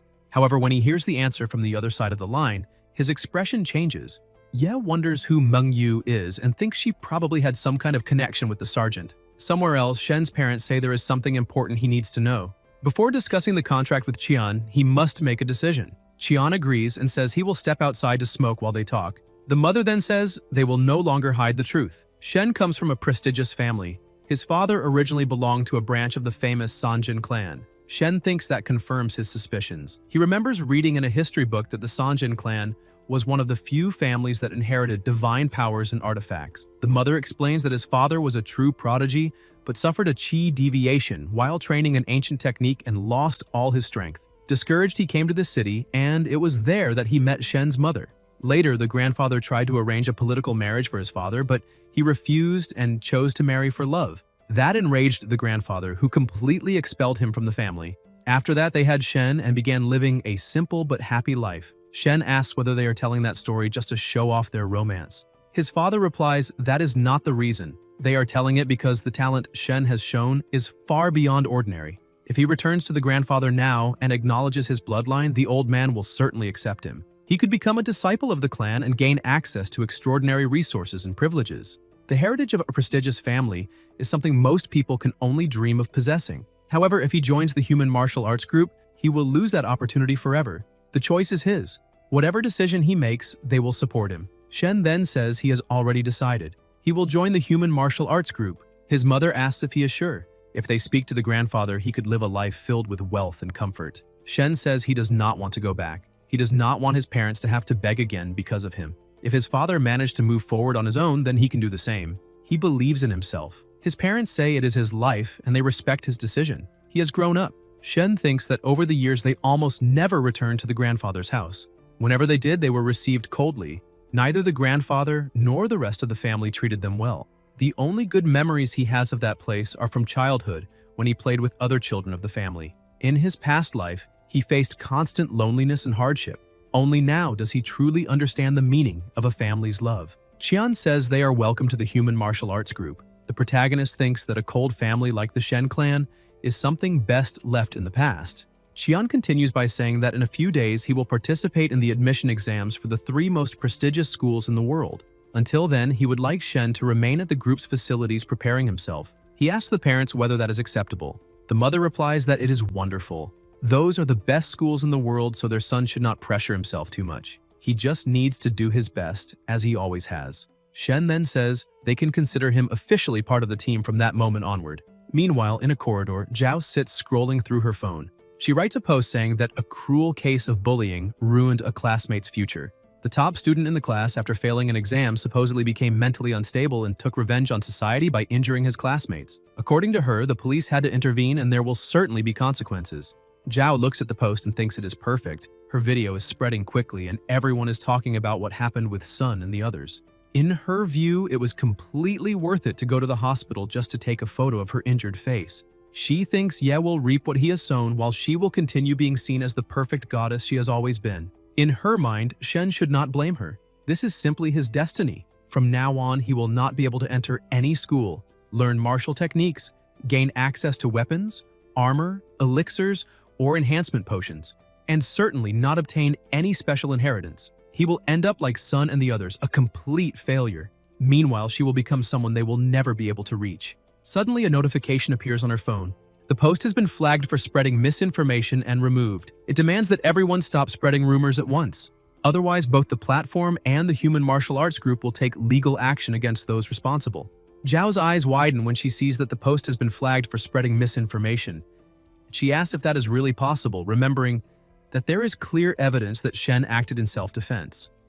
Zhao says she cannot believe it and questions again why this information is not being released, what the human martial arts group has to do with the case, what the school is saying, and what their official position is. Soon after, another piece of news appears. Shen has signed a contract with the human martial arts group, and the 5 best schools in the province have offered him guaranteed admission. When Yibing sees this, she slumps down in discouragement and thinks about how close she had been to success. She wonders how Shen managed to enter the human martial arts group and how he was able to achieve all of this.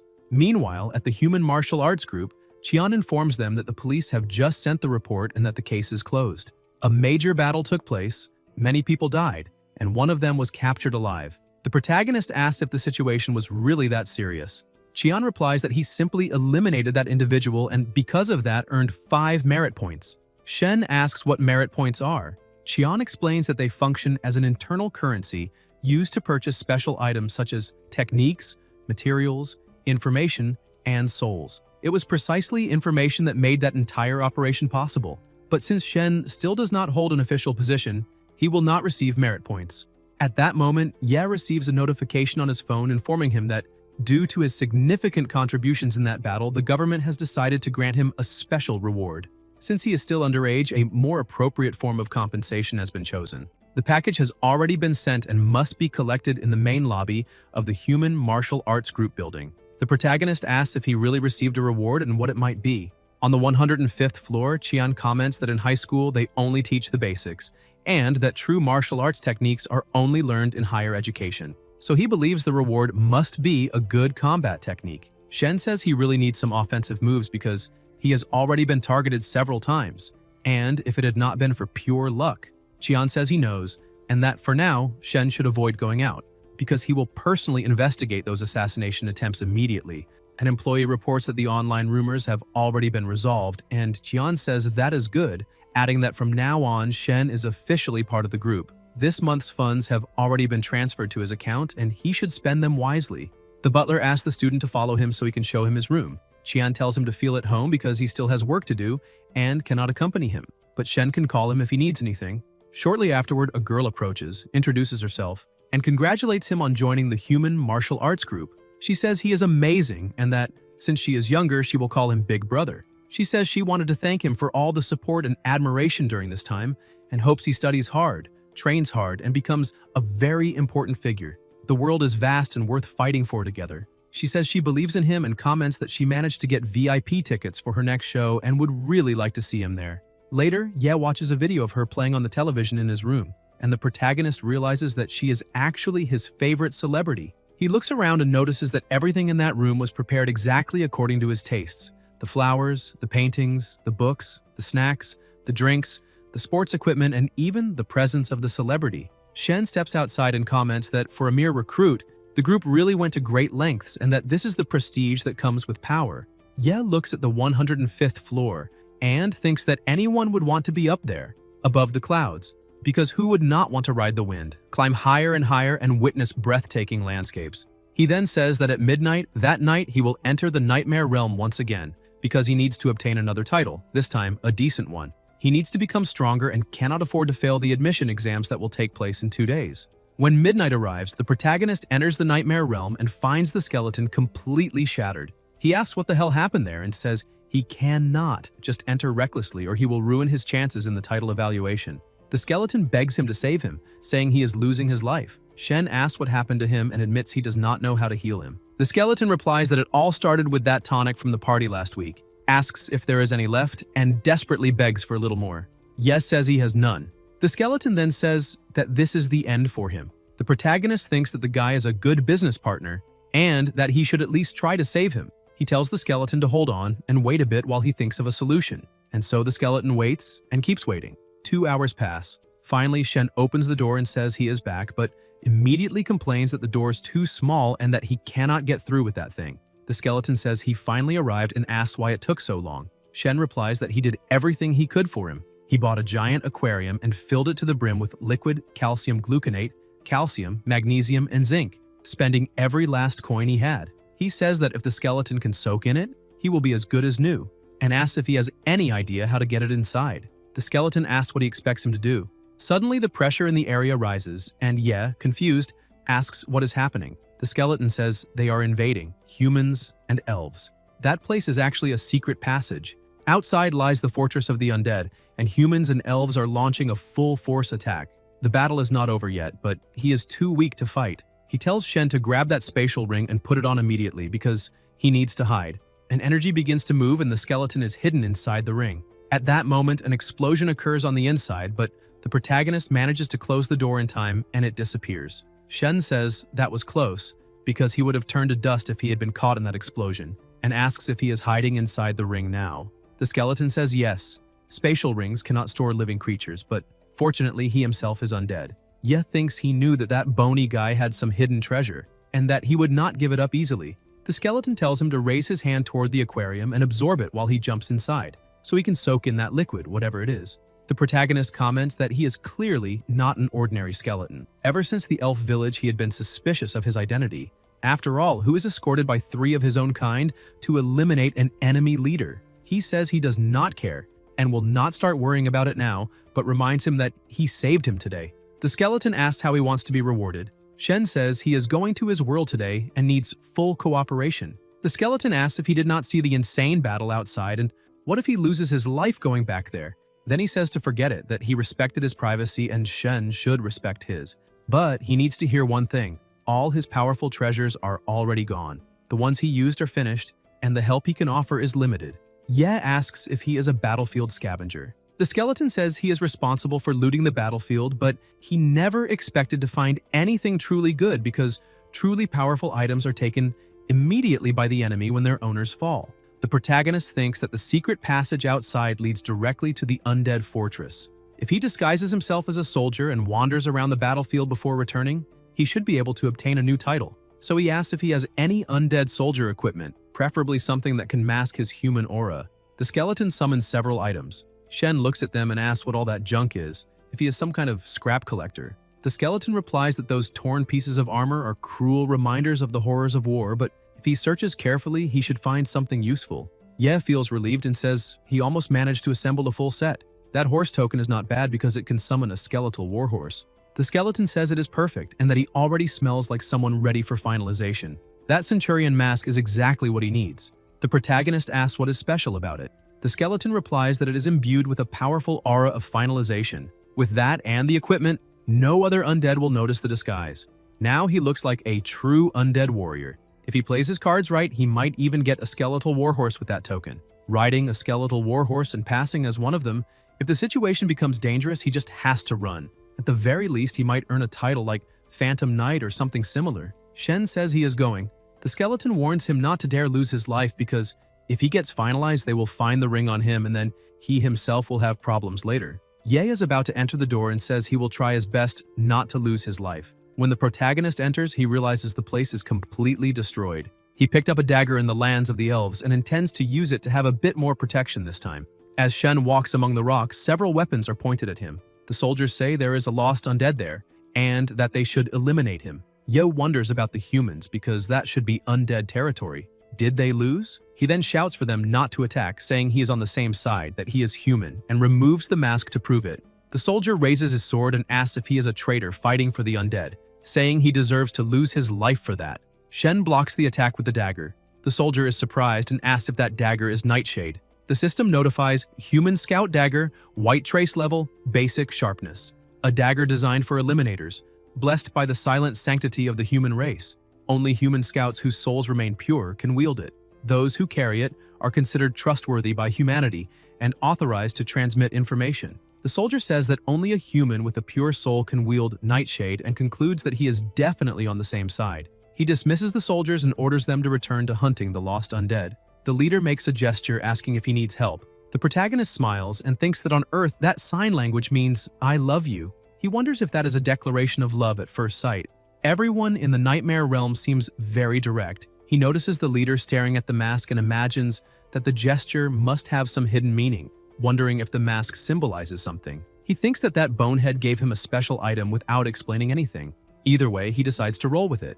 Yes says that as they can see, he is in a complicated situation, and that if they can help, he will not refuse. The leader says he understands and states that there is a golden combat kit for him. Ye thinks it really worked and asks for his name, saying he will repay the help one day. The leader replies that his name is Roman. The knights then shout to clear the way for the Baron. The Lord pulls the reins of his horse and says he has been there long enough, asking if he is delaying the battle on purpose. Roman says no and explains that he found a scout outside the ruins of the secret passage. The Lord asks about the secret passage and the scout and orders him to approach.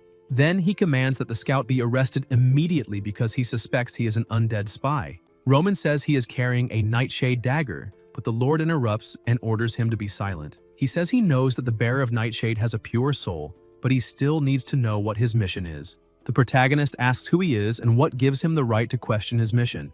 The man replies that he is Baron Warren of South Eagle Castle. He says he is just a little scout and asks if he still dares to ask his name. He declares that he will strip him, whip him 20 times, and extract all his little secrets. Shen says he will remember that name. The Baron asks if a mere scout dares to threaten him and says he is asking to lose his life. When everyone rushes to attack him, Ye disappears. The knights ask where he went. The Baron says it is strange because he simply vanished. Roman comments that he heard rumors that some nameless eliminators joined this battle. They are masters at hiding in the shadows, and he was very bold to announce his own name like that. The Baron thinks about elite eliminators trained for assassination missions and imagines that in a chaotic battlefield like that, if he tried to eliminate him in the middle of the confusion, so he decides it is better to leave. The protagonist appears in his room and says that idiot Baron Warren tried to catch him like that, but he will not forget it. Good thing he placed a door on the ground beforehand. It was close. He asks if the skeleton did not see that guy making hand signals. The skeleton tells him not to blame him and asks how he would know all those complicated tricks of the human army. Besides, he returned safe and sound. New notifications appear. The system informs that this time he obtained the title One of Himself, Green Quality, Excellent. Evaluation. As an ordinary human, the highest level title he could normally achieve would be White. However, in a situation where he was completely outmatched, he used the environment and the actions of others to overcome adversity and escape unharmed. This adaptability is the main reason for granting him this exceptional title. The system also informs that this is the second time he has received this exceptional title. Special event activated. If the next special honorary title Common Human is 3 consecutive exceptional titles, One of Himself, that title will resonate with powerful forces and grant a hidden ability. To obtain this hidden ability, he must proceed carefully. Shen asks if 3 identical titles can activate a hidden ability, and concludes that if the next title is also one of himself, the power will be activated. However, if it is any other title, he will lose that opportunity. He wonders how he will manage to obtain another green quality, one of himself title, and concludes from the description that he needs to be in a desperate situation, facing overwhelming odds, and use intelligence and the environment to escape. Thinking about the 2 times he obtained one of himself, both in the elf village and on the undead battlefield, he was deep inside enemy territory in a life-or-death crisis. Even so, in the end, he managed to dissolve their hostility and even gain their willingness to help him, so that is the key. But the standard is too high, like walking on a tightrope, and he only has 1 attempt. There is no way he will throw himself into that recklessly. If it is too risky, he will give up on that hidden ability. His own life is definitely far more important. At that moment, a sound plays. A voice informs him that he has a visitor. It says the visitor identified herself as a member of the Luo family, that her identity has already been verified by the group, and asks if he wishes to receive her. The protagonist thinks about the sergeant's family. The sergeant lost his life investigating his case and even saved him after being finalized. There is no way he can refuse someone from his family. So he replies that he wants to see her, and the voice informs him that the meeting has been scheduled in the room on the 5th floor. On the 5th floor, a girl is already waiting. Shen asks if she's looking for him. Ye's eyes widen the instant he recognizes who she is. She is a great swordswoman. The girl introduces herself as Mengyu, younger sister of Luo Faichuan, and says she came to ask a few questions.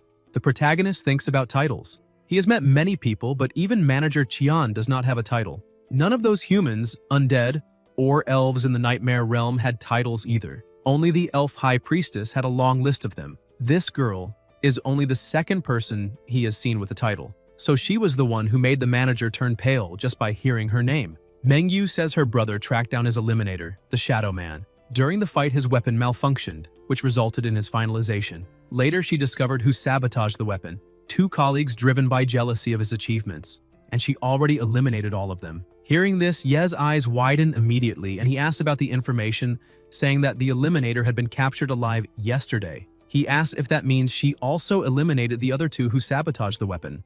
Mengyu says that is correct. She ended the lives of all of them. The protagonist thinks that she talks about it so naturally. So this is what it means to be a great swordswoman. Mengyu continues and says her brother was a man of limited talent. She guided him into a good school, secured a good job for him after graduation, and arranged a good wife to continue the Luo family line. Everything was following the plan. She only wanted him to live a safe and protected life. Shen thinks he always considered the sergeant a prodigy and does not understand why she insists on saying he was a man of limited talent. Mengyu says that, however, her brother ended up betrayed, his body tied up and hidden inside a closet, and asks why he remained silent. She asks if he is suggesting that she should allow others to humiliate her brother without seeking revenge. Ye replies that he is not, that he was just thinking, and asks if she will not have problems for eliminating those men. Mengyu says she understands his doubt. He carries the surname Shen, but he has never lived among noble families, so he would not understand. No matter how ordinary her brother was, he was still a member of a noble family. Losing his life in such a humiliating way at the hands of an eliminator was unacceptable. She, representing the family, restored their honor, and no one will dare question her actions. Moreover, the eliminator's mother had the surname Zhao, and he had adopted her name. She interrogated the eliminator, but he had no idea who hired him, and did not know he had eliminated a member of the Luo family. Now that everyone has been finalized, the trail has gone cold. That is why she came there. She wants to know if he has any idea who wants him dead or if he suspects anyone. She says even a vague guess would be useful and asks him to name a few people because she will handle the rest herself. The protagonist says that honestly he has no idea who is behind it, but she already avenged Sergeant Luo by eliminating those responsible.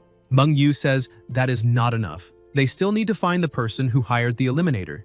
That eliminator killed her brother, so she needs to eliminate both the assassin and the person behind everything. Only then will her brother rest in peace. Suddenly the sky is split in half and Shen is shocked, thinking she just did that, yet he did not even see the moment when Mengyu drew her sword. She asked him to think carefully and asked if he noticed anything strange, any detail or unusual event. Then she asks if, as a member of a noble family, he has ever had any conflict with other families or might have made enemies without realizing it, also telling him not to be intimidated by their power or influence. If he needs help, he can come to her anytime. Ye says his family does not get along with the Sanjin clan, but they rarely have contact. When he visited the place, he only spent some time with children his own age and did not offend anyone. Then he remembers something. The first time he was attacked, he heard terrified screams in the hospital and comments that there might have been witnesses. Meng says she will investigate that immediately and promises to inform him as soon as she finds something. Then she gives him her contact information, thanks him, and says she must leave. The protagonist simply asks her to be careful. Soon after, Qian appears behind him and comments that that strike was terrifying. He also mentions that when Meng arrived, she specifically asked if he had any intention of hurting him. Shen admits he was worried because he feared she might blame him for Luo's death, but it seems everything is fine. After all, she is the most talented member of the current generation of the Luo family, and even among other noble families, she is considered exceptional. The protagonist asks if she is still in school or if she has already started working. Qian replies that she will take the high school entrance exams this year and that she is in the same grade as him. Qian tells him not to feel discouraged because noble families often possess secret inheritances and begin training their children from a very early age, so it is normal for them to be much stronger than others of the same age. If he had grown up within the clan, he would probably be just as strong as her. Shen replies that, in fact, he feels more relieved than anything else. She is on his side, and if she discovers who is behind all of this, it will be a great help. Then he says he will return to his room and sleep a little. Qian agrees and tells him to go ahead, adding that tomorrow he will call some tutors to guide him on what to watch out for in the exams. Back in his room, Ye is still indignant and comments that, as expected from someone from a noble family, Meng is incredibly strong. Noble families stand at the top of human civilization in that world? Then he pauses to think, what if someone from there wants him dead? If that is the case, they could simply spend money freely to hire eliminators from the league and his life could easily end. Shen concludes that he needs to learn some offensive skills as soon as possible. He cannot rely on a great swordswoman to protect him all the time. In the end, he himself is his best bet. Then he asks if there are still any nightmare crystals left, the ones that grant abilities, and asks the skeleton if he still has some of those crystals. The skeleton replies that everything he possesses are undead abilities, and that, since Shen is not undead and does not have a soul flame, he would not be able to use them. The protagonist then asks how he managed to obtain that Moonlight Deerwalk crystal last time, and the skeleton replies that he found it purely by luck. Shen wonders if he will really have to wait until higher education to learn a decent offensive move, but quickly concludes he does not have that kind of time. Besides the eliminators after him, the exams are approaching, and those noble family kids will not be easy opponents. He comments that he has not even checked the combat kit Roman gave him yet. Ye begins to search, but finds only a first aid kit and asks if there is anything useful there. Then he wonders if there might be a nightmare crystal inside and hopes it is a good ability.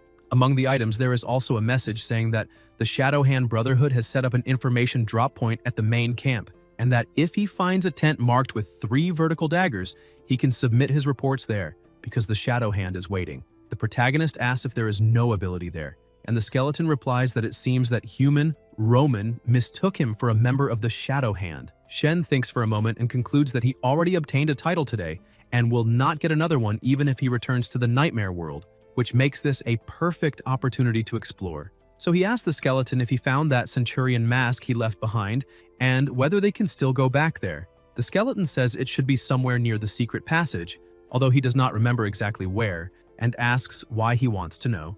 Ye explains that the human army captured the undead outpost outside the passage and that he plans to dress like a soldier to return to the Nightmare World, then asks if there is any human equipment available. Ye says that now he looks like a soldier from the borderlands of the kingdom and asks if he sees the wolf emblem on the shield, explaining that it is their symbol. Since the undead eliminated the humans of the kingdom, no one will question a survivor. The protagonist asks about a crystal and the skeleton replies that it is a distress letter from the kingdom's lord that also works as a token. He should carry it with him because it will be useful when he leaves. Shen says that is new and asks why this sudden concern for his well-being. The skeleton replies that he saved him the previous night and he needs to repay the favor. Ye tells him to tell the truth or he will drain all the calcium supplement.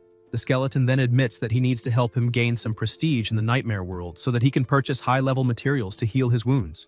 At night, in another place, several dead and wounded soldiers are scattered around. One of them calls for help and tells his brother to hold on because the base camp is just ahead and he will be treated quickly. Meanwhile, the protagonist is hiding behind a rock observing the scene. He thinks there are still some soldiers cleaning the battlefield, so he cannot act recklessly. If he encounters that squad from before and they recognize him, he is finished. There are many bodies there, so he decides to try gathering some information. He finds a giant undead, hides behind it, and orders it to wake up. saying he has a few questions. He asks if it knows anything about that mask, but the undead says it does not. Ye runs off and tells it to rest in peace. The protagonist starts asking several undead about the mask, but no one knows anything. After a while, Shen sits on the ground behind a rock and wonders how he is supposed to find a needle in a haystack. Suddenly, Ye notices something. A werewolf. He comments that werewolves have an incredible sense of smell and might be able to help. So he asks if he has seen or smelled anything like that mask. The werewolf says he has seen the mask before. It belongs to a centurion who now has only one arm. Then he remembers that he is a wolf, not a dog. The protagonist says he can go back now. Shen then notices an arm on the ground and wonders if the whisper of darkness will work. He asks if anyone is still there. The arm starts trembling and suddenly makes the same sign Roman made earlier. Ye becomes excited and says that is the characteristic gesture of the shadow hand. It seems they found the right person, and that this is probably the mask's owner. Then he asks if he has anything to say. The hand points to a shoe. The protagonist goes to the boot and says it smells terrible, but there seems to be something inside. Shen shakes the boot. The system sends a notification saying he discovered enough special items to unlock the auxiliary skill item, Knowledge, allowing him to see descriptions. A description appears. Night Shadow Insignia, blue quality, exceptional. The insignia is engraved with deep, arcane runes capable of activating specific weapons. Without the corresponding weapon, it is only a useless ornament. Ye wonders if it is connected to some weapon. At that moment, the dagger in his hand begins to emit an impressive aura. New notifications appear. The item evolved. Nightshade evolved into Nightfall. Nightfall is an exclusive human eliminator dagger imbued with the blessing of the shadows of the Shadow Hand Brotherhood, and only high-level eliminators can wield it. Blessing of Shadows. The dagger emits a unique power signature indicating the bearer's status and allowing them to accept missions from the Shadow Hand Brotherhood and receive rewards. The protagonist says he cannot believe it because his dagger evolved, and that is incredible. In the letter, there is a notice about an urgent investigation into undead activity. To all brothers and sisters, the Human Empire and the Elven Kingdom have issued a large-scale joint mission. Any information about unusual undead activity will be exchanged for a generous reward. Head to the battlefield. The survival of the races depends on unwavering dedication. Shen realizes that this is the Shadow Hand's mission. The Crystal Roman gave him mentioned a tent marked with 3 vertical daggers. That must be the Shadow Hand's location. It makes sense. Roman is probably a member, and when he saw the mask, decided to lend a hand. Exchanging information about undead activities for a big reward seems easy. He stands up and starts asking about any unusual undead activity. One undead says he knows nothing. Ye continues asking several others, but they all say the same thing. Ordinary soldiers only receive orders to fight. The protagonist comments that this is painful. The skeleton then says that in fact he can provide some information. Shen replies that this is true. After all, he has an undead right there, ready to sell out his own comrades, but asks if he is not trying to trick him again. The skeleton replies that the undead are his people, so of course everyone keeps an eye on him. He thinks that this guy always ends up having a hard time in the middle of the undead. The skeleton then asks what kind of information he is looking for, whether it is something capable of turning everything upside down or just something more ordinary. The protagonist replies that he cannot aim that high because he is just a nobody. After all, if he hands over information that is too big, they will investigate, and that would put his life at risk. The skeleton says he has something good enough to earn a decent reward. The undead are using new components in their artillery, which increases the power of the soul flame cannons by 20% and the firing rate by 10%. Shen asks if that is not too valuable. The skeleton replies that not really, because as the war drags on, the human high command has probably already begun to suspect it. They just still need confirmation. Shen says the information is useful, but it will not attract too much attention. After walking a little farther, Ye hides behind a rock and realizes that this is where the main army is encamped. The Shadow Hand drop point must be somewhere around there, so he starts thinking about how he is going to get inside. The skeleton says those humans are looking for wounded soldiers, so he just has to pretend to be injured and they will carry him inside themselves.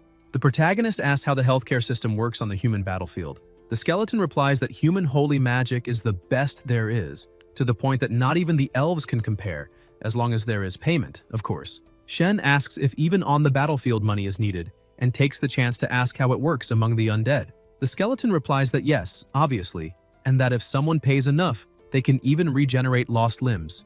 In general, though, the wounded are simply tossed aside and left to rot. Shen asks if there is no treatment at all. The skeleton replies that there is, but it is a lot of work because it requires a special ritual in which a sacrificial altar is materialized. Then, a group of undead or living beings is captured. and then their life force is drained. This method instantly restores the body, but in exchange it consumes the vitality of others. On top of that, only high-level undead who master that knowledge can do something like that. Ye comments that humans seem far more cost-effective, but it is a shame that he is out of money. The skeleton replies that actually he still has some. Hearing that, the protagonist says he has just had an idea. Shen reallocates all his points into strength, grabs a giant hammer, and says that if he loses his voice after this and can no longer scream, the skeleton will have to help him. The skeleton asks if he is serious. In the next instant, the hammer crashes down on top of Ye, and he lets out a thunderous scream. The skeleton asks why he is trying so hard for such a tiny role. The protagonist replies that if he cannot even convincingly pretend to be wrecked, then there is no way he can perform well, even in a tiny role. Shen starts shouting for help and asks if anyone is there. A soldier hears him and orders the others to head that way because they have found a wounded man. Sometime later, already inside the camp, a healer uses her healing power to treat Ye. When she finishes, she says the healing is complete and that all of his injuries have been fully restored. The Lord tells her she may leave and that someone will bring the payment soon. The protagonist asks where he is. The Lord replies that he is safe, inside the human camp. Shen asks who he is. The Lord replies that he is Prince Norton. When he sees the shield Ye is carrying with the fierce hound emblem, he asks if Ye came from Rhine. Ye replies that he finally found the one he was looking for and says that Rhine was invaded by the undead, so they need to send help, because this is a message from the Lord. A mage uses magic on the crystal, and the message is transmitted. The people of the Empire hear the voice of the Lord of Rhine, who promises 300 gold coins and a large piece of land to anyone capable of bringing troops to save the territory because they need help. The mage says that it really is Lawrence's voice, and that the crystal is authentic as well. Prince Norton replies that Ye really did come from Rhine, but there is something he needs to know. Rhine has already been destroyed. The undead invaded the territory, and unfortunately, he is the only survivor. The protagonist's eyes fill with tears. He begins listing several names, asking if no one survived and saying he cannot bear hearing that. Norton says that he crossed through hell and came back, and that surviving the stone hammer of that giant undead cannot be called anything other than a miracle. He states that Ye is Rhine's last hope and says that now he needs to rest, without worrying about anything else. Tomorrow, they will arrange for him to be transported to the Empire's rear lines, where he can live safely. Shen, however, thinks that cannot happen. He needs to find the Shadow Hand tent and deliver the information he gathered so he can learn some techniques. He cannot let them take him away from there, so he gives thanks and asks for permission to remain on the battlefield. The prince asks why. Shen, with tears in his eyes, replies that he needs to avenge his people. He says he cannot allow the undead to get away after what they did, and that he wants to fight them until he drives them all out one by one. The people around him feel sorry for him. Norton comments that he has a lot of courage for someone so young. He says the Lord of Rhine certainly chose him for that important mission for a reason, and asks whether he possesses any extraordinary skill. Ye replies that he is fast, claiming that no one his age in all of Rhine can move faster than he can. While speaking, he thinks about devouring the title One of himself and redistributing all his status points into agility. The system sends a notification informing him that the devouring has been completed successfully, that 1 green title has been consumed, and that 3 status points have been granted. According to the order he gave, all status points are allocated into agility. The protagonist steps out of the tent and asks the Lord to watch. Shen then begins moving at an impressive speed, running all over the place and quickly circling the entire area. Then he stops and asks if he can now remain on the front lines. The people comment that that child is incredible. Some say they can let him stay, that he can fight beside them and avenge the fallen comrades. Others say he can go with them, promising they will look after him. Norton observes that his speed is truly impressive. At that moment, an elf asks where he got that bracelet. Ye replies that it is elven craftsmanship, and that an elf named Laney gave it to him. Inwardly, he remembers that he previously revealed the undead's plans, so the elves owe him a favor and probably will not cause trouble. The elf then uses her magic on the bracelet. On the other side, Laney asks who is using elven magic to call her. The elf replies that it is she herself, Eudoria, Archmage of the royal court, and asks why a human boy is using her bracelet. Laney asks if they found him and where it happened. The protagonist greets her and asks whether the magic trick was impressive. Laney replies that it really was and asks when he plans to return to the village. Eudoria asks her to answer the question first. Laney then explains that not long ago, spies infiltrated the village. Before they could act, he discovered their plan, which left the high priest in his debt. She takes the chance to mention that the high priest himself is looking for him. Eudoria says she understands and that they will continue the conversation later. The connection is cut off. The elf comments that the boy is young, agile, and somehow managed to survive several calamities. On top of that, he has ties with the elven people. She suggests sending him to the imperial capital to study. Norton replies that it is rare for a human to receive the elves' approval, so he decides that someone should arrange an identity document for him and organize the details of his stay. He must rest for a few days, record everything he knows, and send the information to the Imperial Military Academy. Then Norton asks what his full name is. The protagonist thinks that he knows nothing about Rhine's customs or naming conventions, so he needs to pretend he has amnesia to avoid revealing his true identity. He says that his head hurts badly. The mage comments that he probably suffered cranial trauma caused by the undead Titan's hammer, which resulted in memory loss. Shen thinks that this turned out to be very helpful. Norton says that he can rest for now and that when they meet again, they can talk about it once more. At that moment, the system sends another notification informing him that he has gained a certain reputation and has the opportunity to acquire a new self-generated title called The Boy Who Survived. Ye wonders what kind of title that is and thinks that he does not even have a lightning-shaped scar on his forehead. Then he asks if there is any way to get rid of that title. The system replies that self-generated titles require continuous recognition and publicity to solidify. If he wants to discard it, there are two possibilities: disappear from public view so that over time he is forgotten and the title dissipates, or act in a way completely opposite to what the title suggests, causing people to see him differently. Over time, the title itself will eventually change. The protagonist thinks that once everything there is finished, he will disappear for a while. The soldiers then say goodbye to him. He wonders who exactly that prince is, and how just a few words from him managed to raise his reputation so much. The skeleton explains that Prince Norton is the eldest son of the royal family, the future emperor, in other words, the heir to the throne. He was the one who led the alliance between humans and elves to repel the undead offensive. Then he asks if he now understands who he was speaking with. Shen replies that the man is truly impressive. The mage comments that the boy is interesting as well. Eudoria asks what he noticed. The mage replies that the boy is carrying a high-rank shadow insignia and that, for someone so young to have made it that far, he is certainly no ordinary talent. The elf then asks whether he is referring to that dagger. The prince says he saw it too, and explains that it is Nightfall, a weapon carried only by high-ranking eliminators. He comments that he did not expect to find such a talent simply wandering around and states that this was a real stroke of luck. Because of that, he decides to recommend him to receive a Medal of Valor in his name. In another tent, the protagonist approaches and thinks that he found the right place, because that is the Shadow Hand tent, the information drop point the Brotherhood established near the military camp. He greets the man there, but the guy ignores him. Shen then makes a hand sign and says, "May the shadows protect us." The bald man repeats the same gesture and asks what news he brought. Ye replies that he got that from the undead spiritual flame cannon, and comments that he has probably already noticed that their artillery has been hitting harder in this campaign. The bald man replies that it was good work, says it is valuable information, and asks what he wants in return. The protagonist asks what he has. The bald man replies that he has all kinds of things and says he should prepare to be surprised. He then shows a tactical camouflage dagger coated with a special poison, and explains that with a simple lick, it is possible to simulate one's own finalization, something perfect for eliminators on the battlefield. He adds that the poison is fresh and has a shelf life of 2 years. Then he asks whether the boy cannot sleep and says that all it takes is one lick and he will pass out on the spot, guaranteeing deep and refreshing sleep. Shen asks if there is anything else. The bald man replies that this does not have enough practical use on the battlefield and tells him to look at something else. The bald man whistles, and a horse immediately approaches, making noises. The bald man explains that this is a horse that pretends to have been finalized and says that with just a wink, it drops to the ground like a sack of potatoes. Ya asks whether that means it should be used together with the dagger, like a set or something. The bald man says he has a sharp eye.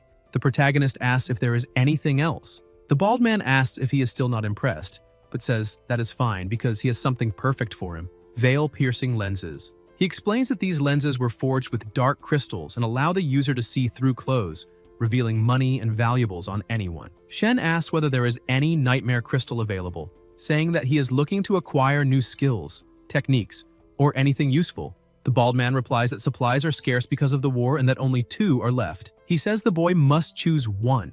The first is bleeding, a basic skill that causes continuous bleeding and works with swords, daggers, or any blade. The second is cold wind, a kicking technique that sends both the enemy and the weapon flying away. The bald man asks whether Ye already has any of those and what he is lacking. Ye thinks that he needs both. At that moment, a voice tells him to choose cold wind. The The protagonist recognizes the voice and thinks that it is the same mysterious person who gave him some tips and the nightshade dagger. He asks why he should choose Coldwind. The voice replies that it is because he is not from this world. It says that now he needs to find a way to get his hands on the undead spell Shadow Mirage and on the Beast Lord's Rumbling Thunder. Once he obtains those powers, he must combine them with Moonlight Deerwalk and Cold Wind. Only then will he discover the true secret. Shen wonders why learning a few skills and techniques would reveal a secret, but decides that it does not matter. He chooses to follow the advice and says that he will take Cold Wind. When Ye picks up Cold Wind, he feels a strange sensation. The bald man says that Cold Wind is only a basic kicking technique,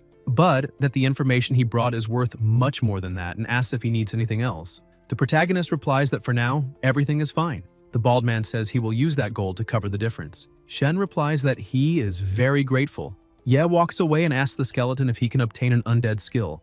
The skeleton replies that, as he said before, skills require a soul flame. Then he asks how he knows about that spell. Ye replies that it does not matter how he knows, and asks him to just say whether he has it or not because he needs it. The skeleton replies that he does, but explains that it is only a basic illusion spell and that it is not very useful. He says that as long as the user has enough agility and psychic energy, it is possible to cast it. The protagonist thinks that he has 75 status points.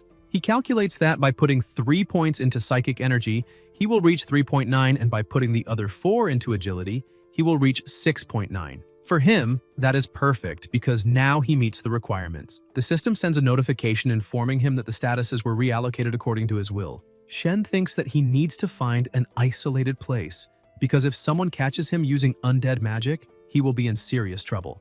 Ye looks around and then activates Shadow Mirage, releasing an energy into the surroundings. The protagonist asks whether that is really Shadow Mirage and comments that it seems like a pretty useless spell, something that at best would serve to give someone a quick scare. The skeleton asks whether he really chose that trash spell and says that he thought he had better taste, but now believes he was mistaken. Shen replies that he would not understand and thinks that now he already has Moonlight Deerwalk, Cold Wind, and Shadow Mirage.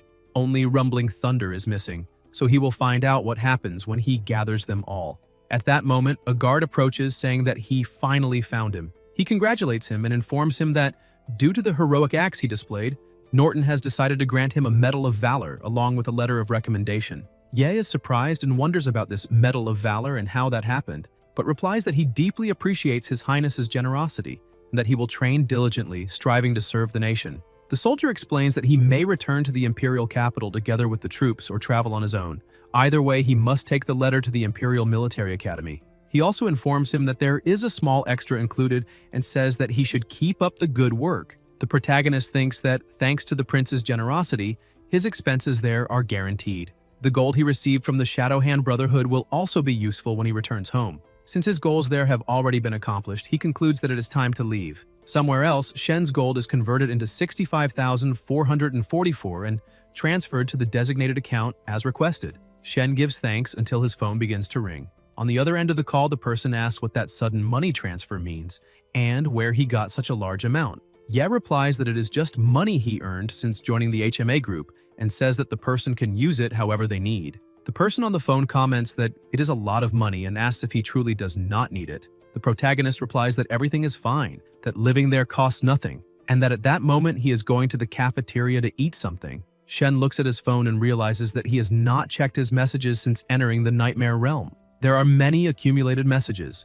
Some people congratulate him for officially signing with the Human Martial Arts Group and say they are proud of him. Zhao also sends a message saying that everything was her fault, asking for forgiveness, and asking what he thinks about going to the movies that night to make up for it. Ye widens his eyes when he reads that and replies that she is very beautiful, but that it would be a waste. Chen also sends a message congratulating him for signing with the Human Martial Arts Group and asks if they can celebrate that night. The protagonist replies that he was thinking about going out to eat a cold dish with Hao Yi. Then he reflects that the problem is that he is being targeted by the Eliminators League, so leaving that place would be far too risky.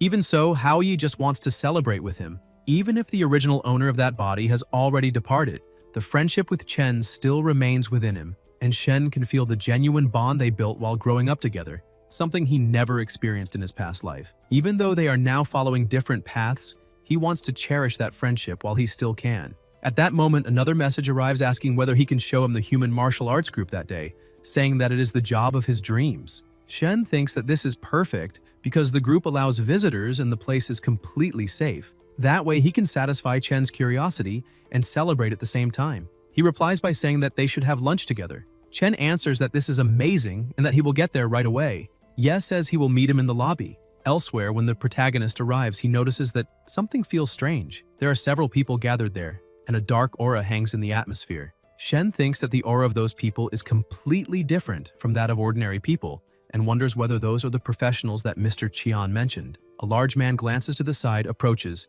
and asks whether he is one of this year's newcomers. Ye replies that he is and apologizes, asking if he had been staring too much. The big man replies that it is no problem, saying that when he was recruited, he also used to stand there, admiring the group's professionals. The protagonist asks if he wanted to become like them. The big man replies not at all and says that back then he thought everyone there was just a bunch of arrogant idiots and that he felt like tearing them apart. Shen begins to think whether those people really are the professionals, displaying power with that insolent and arrogant posture. The big man then notices something and asks if the girl beside him, Wenna, is on duty that day, and whether she would like to have dinner later. Wenna immediately points a weapon at his face and tells him to get lost, saying that if he bothers her again, she will skin him alive, exactly as she did to that other pervert the other day. The big man replies that she does not need to be so aggressive. Wenna then turns to Shen and says that a boy named Chen Haoyu has arrived, explains that his identity has already been verified, and asks whether she should let him in.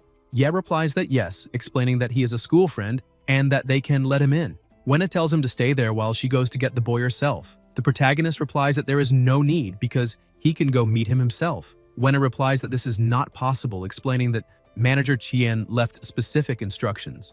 According to her, Shen seems to be in a complicated situation, so they need to guarantee his safety. Shen replies that he understands. Sometime later, still in the same place, Chen approaches and comments that the place is insane, saying that everything is shining and that it looks like Ye really struck it big. Shen replies that he can come visit him there whenever he wants. Haoyu says he has become a legend, stating that signing a contract with the human martial arts group caused a huge uproar at school and asks if he has any idea of the commotion when everyone found out. Ye replies that that is enough about that and says that he will take him to the group's cafeteria. Chen replies that he is not hungry yet and that he would rather first see where he is living. Ahead of them, there are a few people, and the protagonist explains that he lives on the 105th floor. Haoyu comments that he is literally living in the clouds. Suddenly, Shen receives a message. The message is from Mengyu. She says that when he was attacked in the hospital by that anomaly, a nurse witnessed everything, but afterward she disappeared. All they found was a mutilated body, but it was not hers, and they are still trying to identify the corpse. Mengyu adds that she also found a video and asks him to take a look. When Ye sees the video, his eyes widen immediately. In the message, Mengyu also comments that she suspects the nurse was silenced because of him. In the video, the person appears walking while looking around, trying to stay as hidden as possible. Mengyu adds that she's redoing the background checks on everyone around him. The protagonist becomes even more shocked when he realizes that the person appearing in the video is his own partner, Chen. Mengyu also informs him that this person was acting extremely suspiciously at school that morning, as if he were looking for something. Shen starts wondering what Haoyu was doing that morning. He remembers that at that time, he was inside the nightmare realm, which is why he did not appear on the security cameras even after they checked the entire school building. He wonders why Haoyu was looking for him. Ye remains silent as he watches his friend. Chen asks what happened. In the message, Mengyu also warns that if he encounters that person, he must be very careful. Soon after they arrive on the 105th floor, Haoyu becomes very excited and says that he has never been so high up in his life, asking whether Shen sleeps there every day. He comments that it is insane. Chen asks to see his room and says he can hardly wait to see the view from that place. The protagonist points and says that it is the room at the end of the corridor. Haoyu replies that they are almost there. Suddenly, Chen moves quickly and strikes Shen right in the forehead. However, that was only an illusion. Haoyu asks whether that was an illusion and says that it is impossible, questioning whether that boy really reached such an advanced level in martial arts. Ye then strikes his face, sending him flying far away. The system sends a notification informing him that he allocated status points consecutively, unlocking Moonlight Walk, Shadow Mirage, and Cold Wind. By combining these techniques, he temporarily activated a lunar style called the Incomplete Technique, Frozen Moon that Shatters the Heavens. Effects: guarantees impact. The protagonist declares that he is not Chen and asks where the real Chen is. Right after that, more system notifications appear informing him that by successfully executing the incomplete technique Frozen Moon that shatters the heavens, his body underwent extraordinary refinement, increasing strength by 1 point, agility by 2 points, and psychic energy by 1 point. The Eliminator replies that it is already over and says the boy will soon be joining him. The protagonist stares back without retreating and rushes forward with a kick, but the Eliminator blocks it easily and says he can stop such a weak attack even with one hand behind his back. At that moment, Shen's energy suddenly surges, and he manages to launch him away. As he watches the result, Shen realizes that this must be the secret mentioned by the voice earlier. Who would have imagined that combining such basic techniques could produce something so powerful? Ye releases his power once more, but the Eliminator moves in time to dodge and calls him a clever little bastard, saying he had been hiding a weapon the entire time. Though it is a shame his aim is terrible since he missed every shot. Suddenly an alert echoes throughout the building, announcing that gunshots have been detected on the 105th floor, and that all professionals must respond immediately. The protagonist says he was never trying to hit him in the first place while the drones repeat the warning about gunshots detected on the 105th floor. Then, in an instant so fast he cannot even perceive it, the Eliminator is struck by bullets in his arms and legs. Wenna appears saying that that damned skin swap technique even fooled her because she examined his body carefully and would never have imagined he was using Peng as a weapon. She throws him against the wall and demands answers, asking what his objective is, who sent him, and why he tried to eliminate Shen, ordering him to speak immediately or she will rip off his skin and make him beg for the end. The Eliminator replies that she will not get any information from him. In the next instant, he loses his life, and Wenna realizes he had a poison capsule hidden in one of his teeth and irritably comments that she should have knocked him out first. She admits she has never heard of anyone mastering the skin swap technique at that level because he deceived the entire security system and even fooled her, and now he is dead. Frustrated, she says all they can do now is hope the autopsy reveals some clue. The protagonist decides to stay quiet because he clearly does not want to irritate her even more. In the morgue, a voice reports that the technical team has completed the autopsy and reveals that the man was a highly trained eliminator who possessed no objects capable of identifying him, and even the Cyberranics database has no records of him. Wenna apologizes for her own incompetence, but Chien says she should not blame herself, since his human metamorphosis technique was perfect, and even the security system could not detect his true identity. He comments that they should leave, because that corpse is no longer useful. The protagonist says they can go first because he intends to stay a little longer. Chien agrees and says he will wait for him on the rooftop, thinking to himself that the boy can sense when someone is finished and wondering whether he might know something.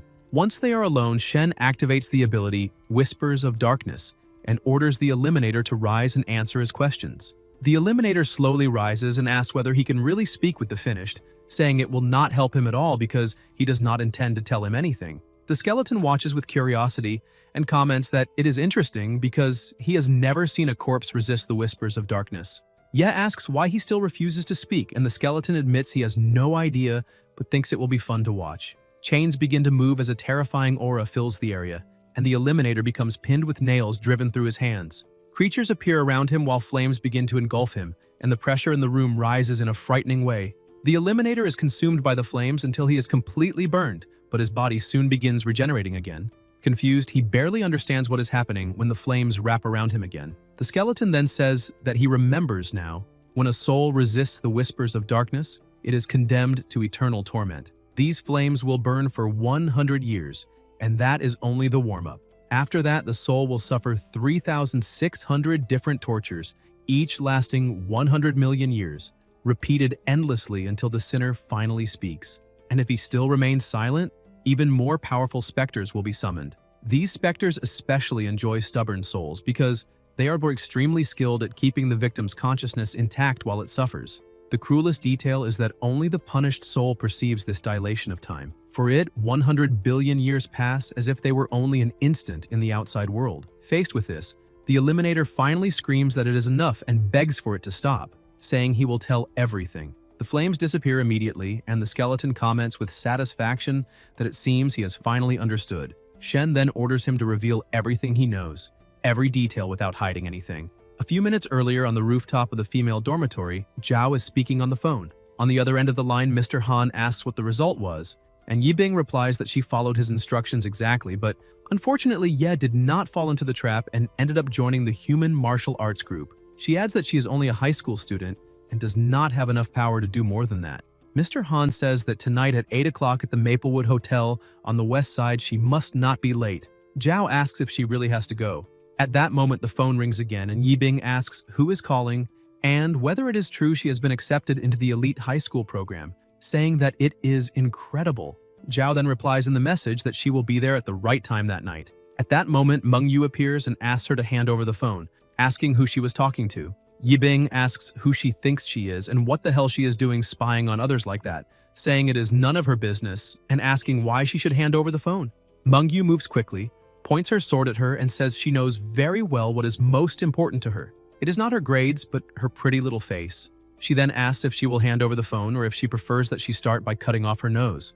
Zhao replies that she does not care who she is, that she will not get away with that, and that the police will arrest her. At that moment, Meng Yu's phone rings, and when she answers, she asks if they have obtained any information. A voice replies that they captured the Eliminator. They are interrogating him at that very moment, and he has already begun confessing. Meng Yu asks what he said, while Yibing, frightened, asks if it is Shen and whether he came to take revenge, asking if he was the one who sent Meng Yu there. Meanwhile, in another room, the protagonist tells the Eliminator to keep talking. The Eliminator explains that they belong to the Eliminators League and that not long ago they received a joint contract. The mission was to eliminate him but make it look like nothing more than an accident. To do that, they staged a fake calamity at the hospital, and his partner was supposed to carry out the elimination. He himself eliminated Haoyu, assumed his identity, and lured him to the hospital. That artifact was supposed to be activated, and according to the plan, he should have lost his life there.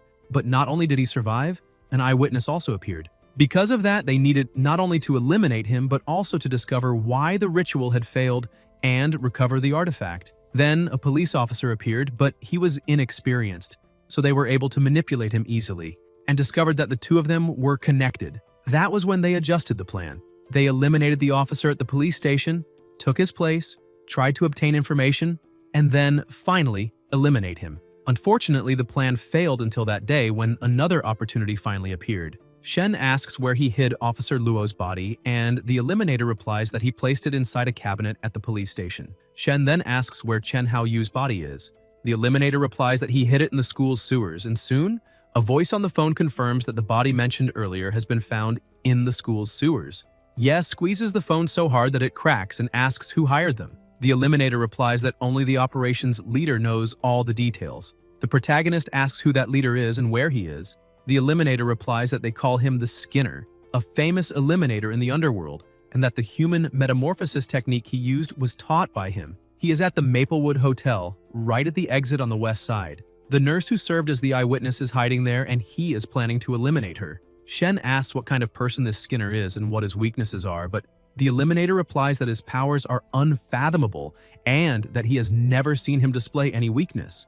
Ye asks that if he is so powerful, why he did not come after him personally. The Eliminator replies that with the reputation he has in the Eliminator world, personally eliminating a mere high school student would be a huge stain on his career, and he believes supervising the Shadow Eliminator is already more than enough as a favor for whoever is funding the operation. The protagonist asks if he means that the man has no distinctive traits and orders him to say everything he knows. The Eliminator says that if he had to mention something, it would be a peculiar habit. Cannibalism. Meng Yu hears everything through the phone and says she will pay a visit to this so-called Skinner. Shen tells her to wait, but she hangs up before he can finish speaking. The Eliminator comments that he does not know who that girl was, but if she is really going after him, things will not end well for her, because the Skinner loves eating women, especially young and innocent ones.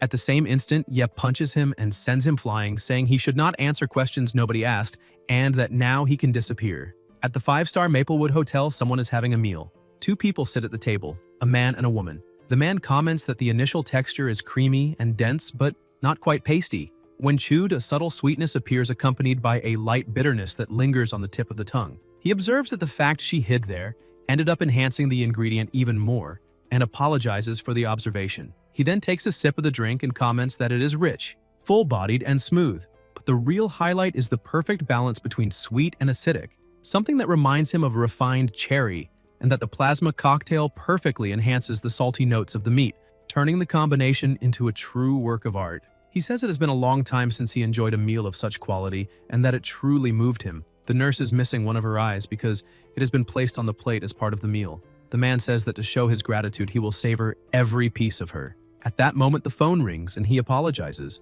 saying some people simply cannot avoid interrupting dinner. After all, life is full of unpleasant surprises. Soon he receives a message from Mr. Han saying that he needs him to deal with the target personally.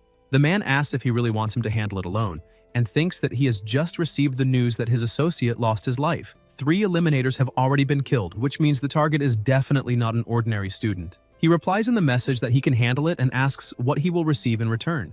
Mr. Han says it involves a girl, and the man writes that it cannot be just any girl, because Han should know that his standards are quite high. Han then sends the photo. The man looks at the image and is impressed, saying that she is an innocent and beautiful lamb, and that just looking at her, he can already sense the fragrance of youth. He thanks him for arranging such a charming meeting, says he is truly touched, and declares that he will personally take care of that boy. Han replies that at 8 o'clock the girl will be there. The man says that time is essential and that he needs to make proper preparations for a perfect meeting that night. He observes that the perfume is not appropriate, that he needs to take a bath, change his tie, change his socks as well, and brush his teeth thoroughly, otherwise he will not be able to fully appreciate the flavor. Suddenly he notices something, looks at the nurse, and comments that he almost forgot the most important part. He releases a thread and says that their relationship ends there. The nurse is immediately cut into pieces, and the man comments that he would not want her to scare his guest. Meanwhile, the system reports that the digital image matches, the brainwaves match, facial recognition matches, and the identity has been verified, asking him to say a phrase that will serve as his personal activation password. The protagonist replies that 10,000 katanas tear through life and thousands of miles pass in peace. Qian comments that it is an impressive phrase. The motorcycle is then summoned, and Shen, surprised, asks if that is a ghost fire. Qian replies that it is incredible, and comments that if he had one of those at his age, he cannot imagine how many girls he would have conquered. Shen asks what the specifications of that machine are, and Qian explains that it has liquid cooling, a parallel 2-stroke engine, variable horizontal suspension, an ultralight space alloy body, a retro stainless steel exhaust, an ultra-long-range wireless motor, and full artificial intelligence integration. He adds that it also has a flight system with angel wings, able to switch between automatic and manual mode with up to 30 minutes of flight. Ye asks if it really flies, and Qian answers that of course it does, but since he has not taken the flight course yet, it is better to keep it in automatic mode. Just give the command to the AI and it will find a charging station by itself. The vehicle is linked to the user's identity, so the payment is processed automatically. Qian adds that the red version would attract even more attention, looking like a burst of fire. The protagonist asks if it can also change color, and Qian replies that it has an advanced camouflage coating that changes color on command, allowing any tone to be selected. Shen comments that as impressive as the motorcycle is, he kind of expected to receive a secret martial arts manual or something like that. Qian explains that it seems Kunlun evaluated his situation as extremely dangerous and therefore decided to provide a newer model escape vehicle. When the electric jet turbo mode is activated, it behaves like a missile, faster than one can imagine, capable of saving his life at the most critical moment. Ye says that if Kunlun believes he is in danger, then they probably already know who is after him. Qian replies that even if they know, they will not get involved in something so small, because their priority is the survival of human civilization. Unless he proves his value, he will not receive any rescue code or reward proportional to his potential. The protagonist reflects on that and thinks that in that world, if someone has no usefulness, nobody cares whether they live or lose their life. Just like what happened to Officer Luo and Hao Yu. He then wonders how Meng Yu is doing and hopes she has not encountered that so-called Skinner. Qian says that tonight he must remain with the group and that he will not go anywhere. The next morning he will take him to the examination site where specialists from the 3 best schools will be present to guarantee maximum security. Shen replies that he can rest assured because he will not leave. Qian adds that the entire floor will be locked that night. Nobody will enter or leave and they will depart at dawn. Somewhere else, Zhao arrives at the hotel accompanied by Meng Yu. Yibing thinks to herself that she hopes Han will not get angry that she brought that girl along. Meng Yu observes the environment and senses an extremely well-hidden killing intent, almost imperceptible, and then asks if she was the one who said that an online friend had provided various high-level elixirs and nutrients to improve her performance and secure her place in an elite school. Zhao replies that yes, explaining that all they asked in return was that she influence her classmates against Shen, tarnish his reputation, and even assault him. In exchange, she would receive everything she wanted. Meng Yu comments that now that Ye has been accepted into the human martial arts group, her mission has failed, and asks whether Zhao has any idea what might happen to her after that. Zhao replies that she was kidnapped by Meng Yu and asks if she should not be the one worried about the consequences. Meng Yu thinks that Zhao is just an ordinary girl of humble origin. What she did to Ye was simply a transaction in exchange for benefits. But she has no idea that this kind of transaction is leading her straight into the abyss, and that it is not her problem. She then says she will give her two choices. The first is to hide nearby and when everything is over appear as a witness and tell everything she knows. The second is to pretend she never saw her that night, go meet the benefactor as planned, and act as if she does not know her. Yibing then runs away.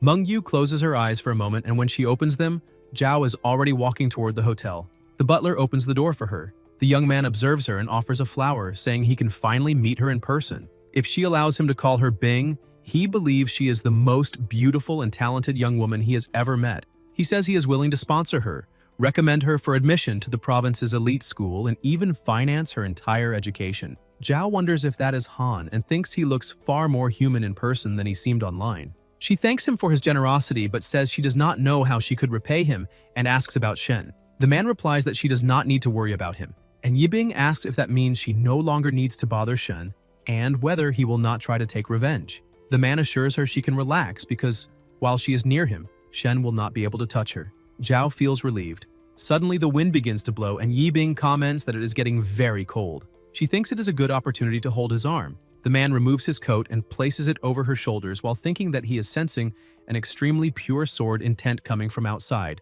directed straight at him. Zhao thinks his clothes smell pleasant. The man realizes he has apparently become a target and concludes he needs to accelerate his plans. He says she is not only talented, but also has a kind heart and that he has decided to recommend her for the admission exams of the 3 greatest schools in the world, asking what she thinks about that. Yibing is shocked and asks if he is serious. The man thinks that this moment, this romantic meeting, cannot be ruined no matter what happens. He then explains that years ago during an archaeological expedition, he made an extraordinary contribution, and Kunlun granted him a special access code. With that code, any research successor he chooses automatically qualifies for the joint examination of the 3 great schools. Now that place belongs to her. Yibing says she is not strong enough for something like that. The man replies that she does not need to worry because he will help her become stronger. For now, she only needs to enter the information into the phone. Zhao receives a notification stating that she is now qualified to participate in the joint examination of the 3 great schools. She hugs him and thanks him. The man asks if she is happy, and Yibing replies that she is very happy. The man observes her, touches her face, and thinks that the moment has finally arrived. Then, without any hesitation, he decapitates her head and kisses it, saying he is happy as well. He then sews the head with delicate threads and thinks it is a true masterpiece. He comments that just looking at her makes him want to cry because she is perfect, hypnotizing, frozen at the peak of beauty. An energy begins approaching rapidly. The man is crying and says he cannot wait to taste her nectar. At that moment, a powerful impact occurs.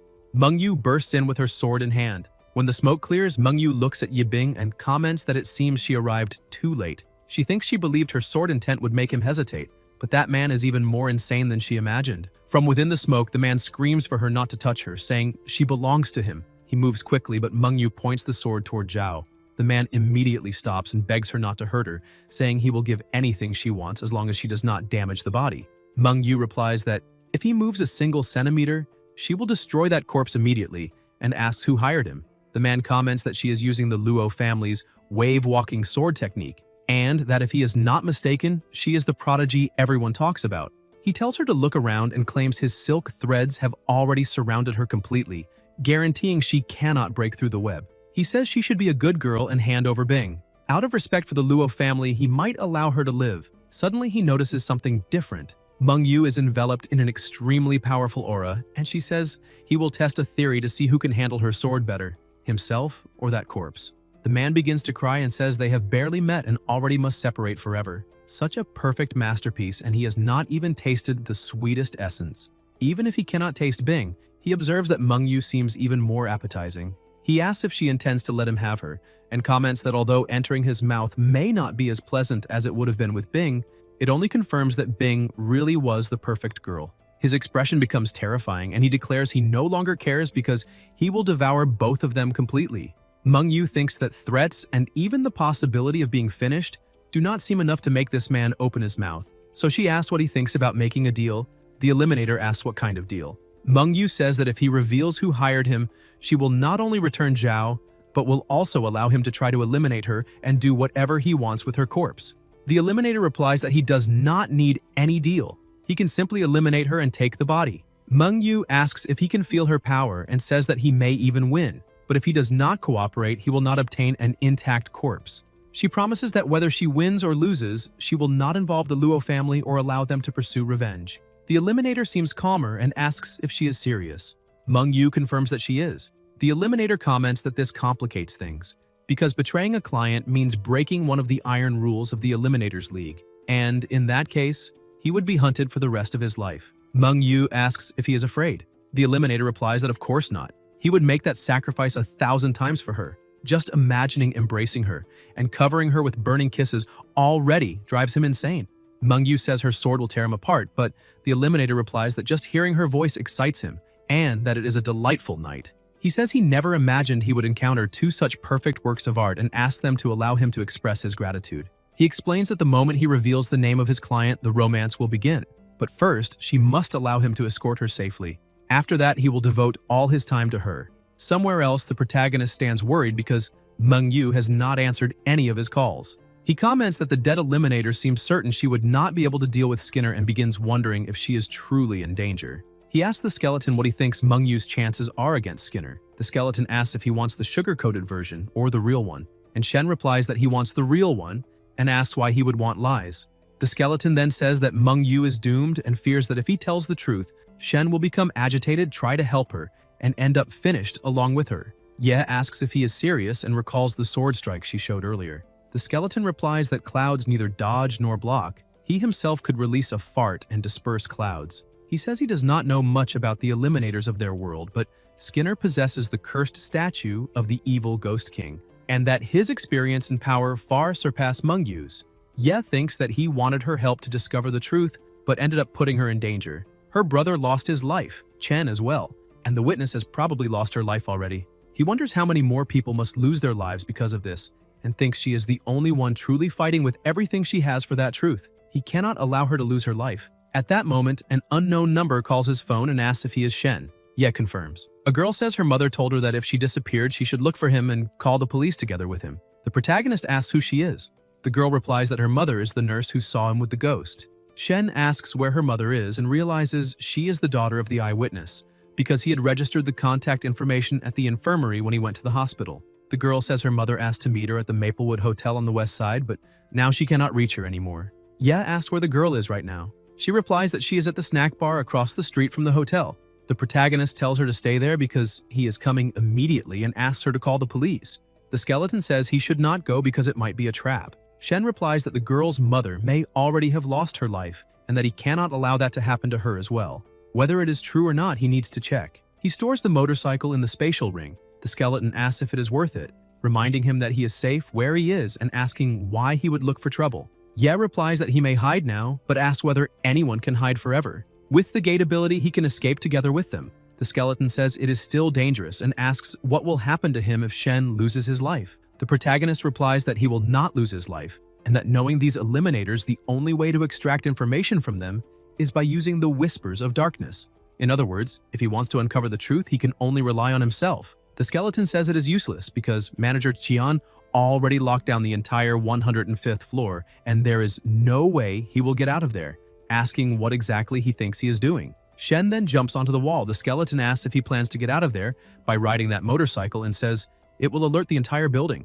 Ye replies that he wants to reallocate all points to agility. The system notifies that all points have been reallocated. The skeleton asks if he really intends to jump, and says that even with 10 points in agility, he will still lose his life if he falls from that height. The protagonist replies that there are things that need to be done, and thinks that that rainy and stormy night is the perfect cover. Then Shen jumps. As he falls, he feels the cold wind howling, and realizes the night rain is beginning. The skeleton screams in despair and says that if he loses his life, he swears he will use necromancy to bring him back as a brainless zombie just so he can scold him every single day. Ye opens a gate, steps inside, comes out again, and thinks that if he summons a gate at a safe height, he can use the realm of nightmares like an aerial springboard to soften the fall. If he repeats the process several times, he will be able to create steps in the air like endless suspended floors, allowing a perfect landing. The protagonist finally drops and lands on the ground. The skeleton says he is completely insane and comments that he thought he was going to lose his life in that little world full of dust. Shen replies that he is complaining, but deep down, he is completely impressed by his talent. He then orders the skeleton to take the motorcycle out of the ring because the night is going to be long. The motorcycle is summoned. Shen says that at every 10 steps there is a life, and that 1,000 miles of road continue without conflict. The motorcycle then shoots forward at high speed. On the west side of the city, Ye realizes he has reached the right place. He asks if she was the one who called. The little girl replies that she was and asks if he found her mother, saying she cannot reach her no matter what. The protagonist replies that he will look for her immediately and asks if she has already called the police. The girl says she tried, but nobody answered. Shen tries to call as well, but no one answers, and he comments that this is strange, asking what the hell is going on. The little girl asks if her mother is still alive and begs him to help find her. She says the room is 707, but she is too scared to go upstairs alone. Ye asks about her father. The girl replies that he lost his life a long time ago, and that it has always been just her and her mother. The protagonist says he will take her somewhere safe first, and that as soon as he finds her mother, he will come back to tell her. He orders the motorcycle to take her to the Human Martial Arts Group Tower and then return. A voice replies that the route has been traced and departure is beginning, with an estimated return time of 5 minutes. The little girl climbs onto the motorcycle and says she is scared and just wants to see her mother again. Shen tells her to stay calm because where she is going is the safest place there is. He promises he will find her mother and then come get her so they can reunite. She only needs to wait at the tower. With tears in her eyes, the girl says she understands. The motorcycle leaves immediately. The skeleton asks if he really plans to look for her mother and says that is a waste of time. That girl has nothing to do with him. She's only going to slow him down, and he does not understand why Shen insists on getting involved. Ye replies that her mother is not guilty of anything and that she is caught up in this mess because of him. The skeleton says a soft heart will only get in his way and asks whether he noticed anything strange about that place. The protagonist replies that now that he mentions it, there really is something odd. The skeleton explains that Shen was so worried about the girl that he did not pay attention to the surroundings. He says he can sense the presence of living beings, but since they entered that street, aside from their little girl, he has not felt anyone else. The entire block is completely empty. A sudden noise echoes. Shen asks if he heard that. The skeleton replies that there are sounds of fighting coming from the hotel and that they are getting more and more intense. Ye says he cannot wait any longer, that he is going into the hotel immediately, and asks the skeleton to keep an eye on him. If things go wrong, he should yell for him to run. Then Shen enters the hotel. The receptionist asks if he has a reservation. The skeleton warns him to be careful because she already lost her life. The protagonist asks how she lost her life and how she is still standing there. The receptionist replies that to make the environment more aesthetically pleasing, the master eliminated everyone. He used special threads to pin the bodies in place, and some kind of ritual magic controls the souls, forcing them to do whatever he wants. Shen asks why she is not attacking. The receptionist replies that they received orders to offer the best possible service to the guests. The master is busy fighting a powerful enemy and has not given any new orders yet. Ye asks, aside from her, how many other people lost their lives there. The receptionist replies that it was everyone. The protagonist asks what she means by everyone. She replies that it was the entire block. Everyone in that place already lost their lives. Shen is shocked. Meanwhile, the sounds of the battle grow more and more intense. The skeleton says the two of them went to fight on the rooftop and that this is the chance. He must find room 707 now. Ye runs down the hallway and soon says he found it. The protagonist kicks the door open, and when he looks inside, he sees several finished bodies scattered throughout the room. Shen asks how there can be so many corpses like that, and the skeleton replies that he can sense them. Every room is like that, some even worse. Ye asks whether any of them recognize him and whether there is any survivor. The people answer that they do not know him, that they have never seen him before. Everyone there already lost their lives and nobody can get out. Then one of them says she recognizes him because she saw him meet that ghost during her shift. The protagonist keeps listening, visibly shaken, and apologizes, saying she lost her life because of him. The finished woman replies that she is already dead and things like that do not matter anymore. Besides, it was not his fault, but if he is willing, she asks him to avenge them. Shen says she has his word that he will make the one responsible pay for all of that, and that as for her daughter, he will do his best to make sure she grows up safely. He tells her to rest in peace and leave everything to him. The woman calls for her daughter, and Ye realizes she is the mother of the girl who called him. Suddenly, the pressure in the air increases and an explosion goes off. The protagonist asks what is happening, and the skeleton replies that the building is being destroyed. Judging by the angle of the explosion, it does not seem to be coming from the two fighting on the rooftop. A voice echoes, asking who dares to interfere. The skeleton says one of the two who were fighting up there now has weakened life energy and is falling straight toward them. A voice orders them to show themselves. Shen thinks the shout he just heard was from a man, so the one falling must be Mengyu. Ye runs and catches her before she hits the ground. Mengyu asks what he is doing there. The protagonist replies that it is a long story and that he came to save her. Mengyu asks whether with that little power, he really thinks he came to help her and says he is an idiot. Shen tells her to be quiet and says she's going to be fine. Mengyu thinks that she worked for so long to suppress and hide her own power, pretending to be weak. Skinner was almost completely falling into the trap. Her entire strategy depended on a surprise counterattack at that moment. She never imagined that this brat would show up to help her and end up ruining everything, but she still has a backup plan. When she tries to say something, Shen slaps her across the face and apologizes. The system notifies that all status points have been reallocated to strength as requested, and Ye thinks that she is a swordmaster. One hit using all of his strength should make her pass out. Mengyu loses consciousness. The protagonist apologizes and says he just does not want her to see his secret. Shen then places her inside the gate. Skinner starts looking for her and asks whether she is hiding. He says he likes playing hide and seek and that maybe she does not know it, but he has eyes and ears in every corner of that hotel. Then he suggests they play. He's going to start counting now.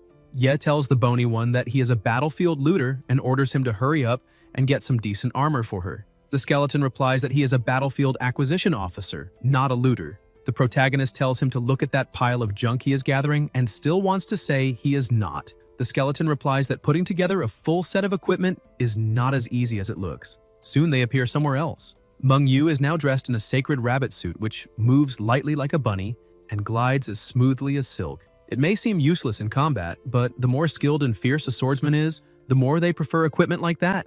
The lighter the gear, the greater the gain in strength and agility. Shen asks if he is serious that there is nothing better than that. The skeleton replies that it was the only piece he found that would fit a woman. Ya asks how the hell he found something like that on a battlefield, and the skeleton shoots back by asking why anyone would bring that to a battlefield in the first place. He says he took it off some guy's body. Suddenly a voice cries for help and someone shouts for help, saying she's losing her life. The people comment that it is the boy who survived, and the protagonist thinks that day is becoming harder and harder to explain. The people place Mengyu on a stretcher and comment that even while badly wounded, she still gives off a fierce aura. Besides, she is wearing a sacred rabbit combat suit, so she must be an extremely powerful swordswoman. They say the injuries are serious, and that rare divine runes will be needed to treat her. Shen says he has money and orders them to save her, to do whatever is necessary to heal her, wondering whether the money he earned will be enough. The people comment whether that is not the allowance paid by the prince, and Ye asks how he knows that. The elder replies that his coin pouch bears the royal crest, the symbol of royalty. The pouch alone is worth a fortune, so he can imagine the value of the rest. The protagonist gets angry and orders them to take everything and heal her immediately, because he does not think she can hold on much longer. The healers say they will do what they can and immediately begin releasing their healing magic. Shen watches them and thinks that with so many people helping to heal, humans really are reliable. The system then notifies that the battlefield is an inconstant place. The lack of spotlights had dimmed his title for a while, but now it has returned in full force. He saved an ally, carried her back to camp, and even sacrificed his own allowance to save her life. Each royal gold coin he handed over is worth 100 common coins. In other words, he spared no effort and spent thousands of times the normal cost of a treatment for a single girl. From now on, people will talk about his noble generosity, and the system congratulates him. He has become famous once again, the boy who survived. The protagonist, outraged, wonders what exactly it was that he did. The healers say the treatment is complete and call him once again the boy who survived. Shen asks how she is, and the healer replies that she is fantastic. They used the finest healing magic that exists and she is recovering rapidly, so she should wake up in a few minutes. The skeleton comments that he can feel her life energy boiling, and that human healing magic really is incredible. Ye thanks them and says he still has a mission, so he needs to take her out of there. He thinks that after spending all that, she had better really be full of energy or he is going to be furious. The healers say he can come back whenever he wants. Some guards ask if she is his girlfriend and say that who else would he spend all that money on to save? With that much gold, he could get around 10 wives. Somewhere else, Mengyu wakes up. The protagonist notices and says she is finally awake. Mengyu moves immediately, pointing her sword at him and asking what exactly he just did to her. Shen explains that the healing technique only works when the patient is unconscious. Mengyu realizes her wounds really are gone and says she judged him wrongly. Ye also apologizes for knocking her out all of a sudden. He warns her that that man is coming and asks whether she can still fight. The protagonist widens his eyes when he feels her aura.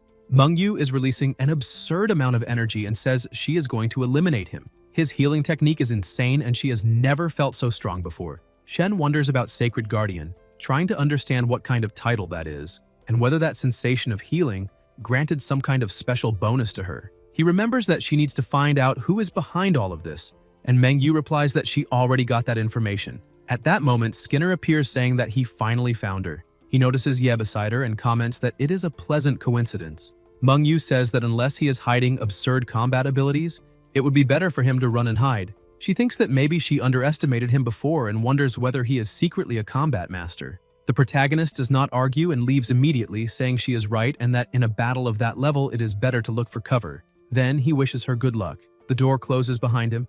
Mengyu thinks that maybe his talent really is in healing and concludes that she will have to deal with it alone. Skinner observes that she did not run away with him and asks whether she was waiting for him the whole time. Mengyu does not respond. She simply swings her sword at him, generating a devastating impact that destroys everything around them. Beneath the rubble, Skinner says that is impossible because she was gravely wounded. Mengyu wonders whether he managed to dodge. Skinner then says he understands. First, Shen destroyed half the building with absurd force to open a path for her. Then he completely healed her wounds. The curse failed, and several elimination attempts went wrong. That boy is truly special. Mengyu becomes confused when she hears that he destroyed half the building and thinks that cannot be right. Skinner says that does not matter, because nothing is more hypnotizing than her. The aura of fury and desire she is giving off is irresistible and he can no longer hold himself back. The wounds spread across his body begin pulsing with excitement, and he asks her to give him a passionate embrace. Meanwhile, elsewhere, the healers comment that Her Highness seems to like that boy quite a lot, since she handed a mountain of royal gold over to him. They also say that the boy is very generous since he gave everything for the sake of his friend, and ask whether it was not an exaggeration for them to keep all that money. The leader tells them to relax. While he was healing the boy's friend, he hid the gold back inside her battle armor and kept only 11 coins. He also placed a blessing of strength on the girl, which should last about 3 hours, as a gesture of respect. The other healers are surprised. The leader explains that he also granted a blessing of agility, a blessing of resonance, and a blessing of perception. In addition, she received a spiritual blessing and yet another extra blessing. The healers ask if she received all the blessings, and he confirms that she did. He then explains that when all blessings converge on a single person, they form the most powerful amplification spell. Sacred Guardian doubles the effects of all blessings for 3 hours. The others are alarmed and say that spell is reserved only for royalty, and that using it without permission is an extremely serious offense. The Guardian says, it is rare to see the Sacred Medical Corps gathered in a war like that, and even rarer to grant the full set of blessings. They should consider it an early gesture of friendship toward the boy who survived. He thinks that fortunately he returned part of the gold and hopes the boy does not go around telling everyone about it. Meanwhile, somewhere else, Mengyu keeps fighting, moving quickly while her sword cuts through the air. Mengyu thinks that the speed and power of Skinner's threads are increasing. It is as if his attacks have become twice as strong. She wonders how he is suddenly getting more powerful and whether that sound of whispers she heard earlier has something to do with the increase in power. The pressure in the air keeps growing. Mengyu realizes it is coming from a specific point, and when the door is opened, it reveals several finished people inside. The whispers become even more intense. Skinner says she found the gift he prepared for her and tells her to listen. They are singing for her. He explains that it is the wedding hymn, the eternal curse of the plasma demon. Somewhere else, the skeleton says he finally understands what is happening. They need to get out of that building immediately and find a safe place. The protagonist asks if he is joking and reminds him that they are one step away from uncovering the truth. The skeleton asks if he is really going down there and says he thought they were going to flee. Shen tells him to look around. All the corpses have suddenly started chanting incantations, and that can only be the work of that lunatic. They need to figure out how to help Mengyu. The skeleton replies that the battle is far above their level. That psychopath is using an absurd bloody curse, so the best thing they can do is listen and run. Ye admits he is right because it would be foolish to simply throw himself into the middle of that fight, but there is still one way to help. The skeleton asks how and wants to know what the hell he has been looking for all this time. The protagonist replies that he found it, right there. The skeleton asks if that is really it and what is so special about that place. Shen replies that it is time to put the powers of the world to the test. While the corpses continue chanting, Skinner is kneeling with a ring in his hands and says he is going to use his threads to weave a wedding dress just for her. Several threads move around Mengyu, but she is faster and manages to cut them one after another. Even so, she notices something strange. Her sword gets stuck in the threads. Skinner slowly approaches and says he is going to place the ring on her finger with his own hands. At the very moment he is about to put the ring on her finger, Mengyu manages to cut the threads trapping the sword and strikes directly at him. Skinner looks on and comments that she was hiding another sword inside the first one. He says that is a pity, because with the power of those infinite bloody curses, he is invincible. She can fight as much as she wants. The harder the journey, the sweeter the fruit of victory, because the ending is already decided. Mengyu replies that he should not be so sure about that. She draws her sword again, releasing an absurd amount of energy. Skinner smiles and says that is the twin blades technique, one long and one short, controlled by Qi itself, the hidden sun and moon technique of the Luo family. He comments that it is impressive for someone so young to master a legendary sword technique, and says she is truly worthy of his love. He only regrets that she does not possess the divine blade. If she did, bodies would dance like thunder and rain. A cruel fate. Mengyu moves her blades and tells him to go to hell.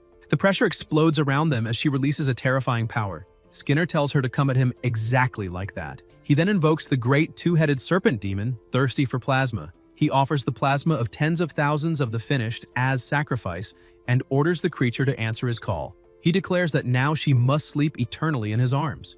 An absurd and intense aura spreads through the surroundings. Mengyu thinks that this is bad. He is summoning a creature and there will not be enough time to dodge. Meanwhile, on the other side, the protagonist asks whether the audience is enjoying the show that night. The two who are fighting notice something strange, and the finished begin to scream. Shen says that if they can hear him, they must answer loud and clear. The people scream that they are in pain, in agony, and that they need help. The creatures momentarily draw back. Skinner asks if his bloody curse was interrupted.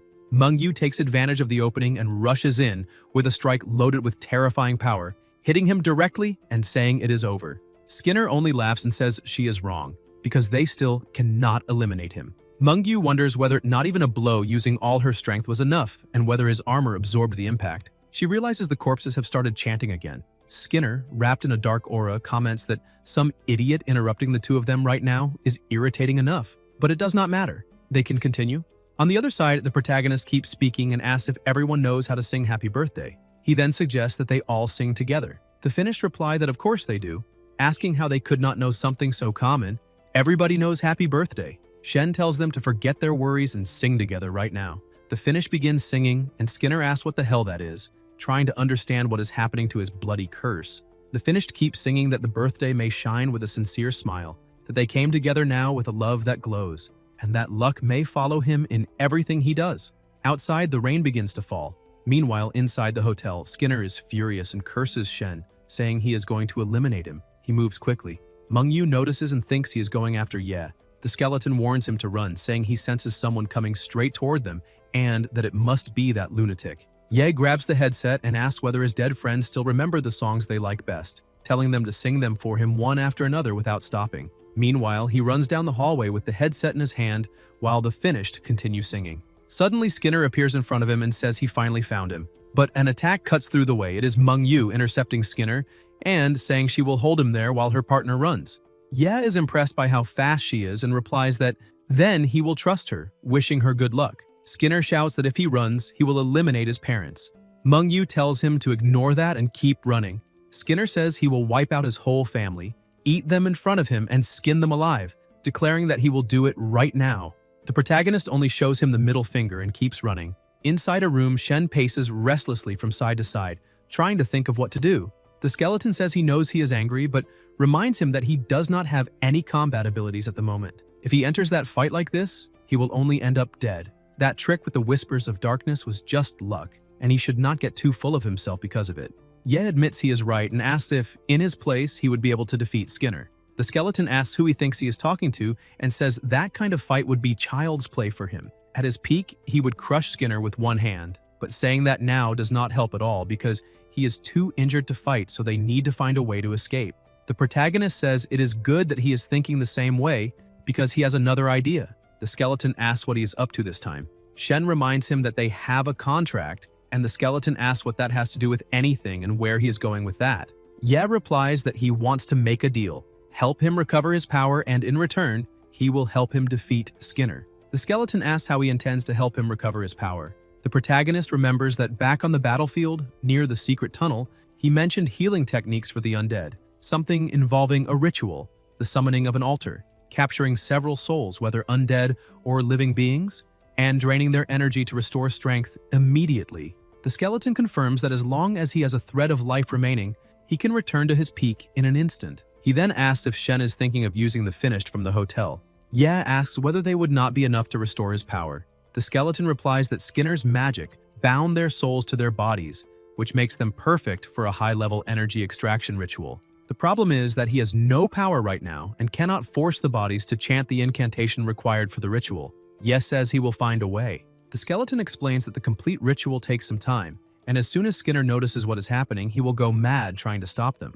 The protagonist says he will buy time for him. The skeleton asks whether he is really determined to eliminate him. Shen tells him to stop with the speech and asks whether he is scared now. The skeleton replies that he is afraid the boy will end up losing his life. Ye says that if that happens, he should use necromancy and turn him into a minion. The skeleton replies that he should have mentioned that earlier and decides to add that clause to the contract. The contract is updated and goes into effect. The protagonist then asks him to teach him the chant for the ritual because he is going to record it and play it back for the bodies. The skeleton comments that normally everyone chants together and asks whether he really intends to do it in such a cold and mechanical way. Shen replies that he is angry but reminds him that he is literally just ahead right now. He cannot enter the fight and would only lose his life, so using a recording is the safest method. He tells him not to get too full of himself and that for the sake of recovering his power, he is going to have to endure that humiliation.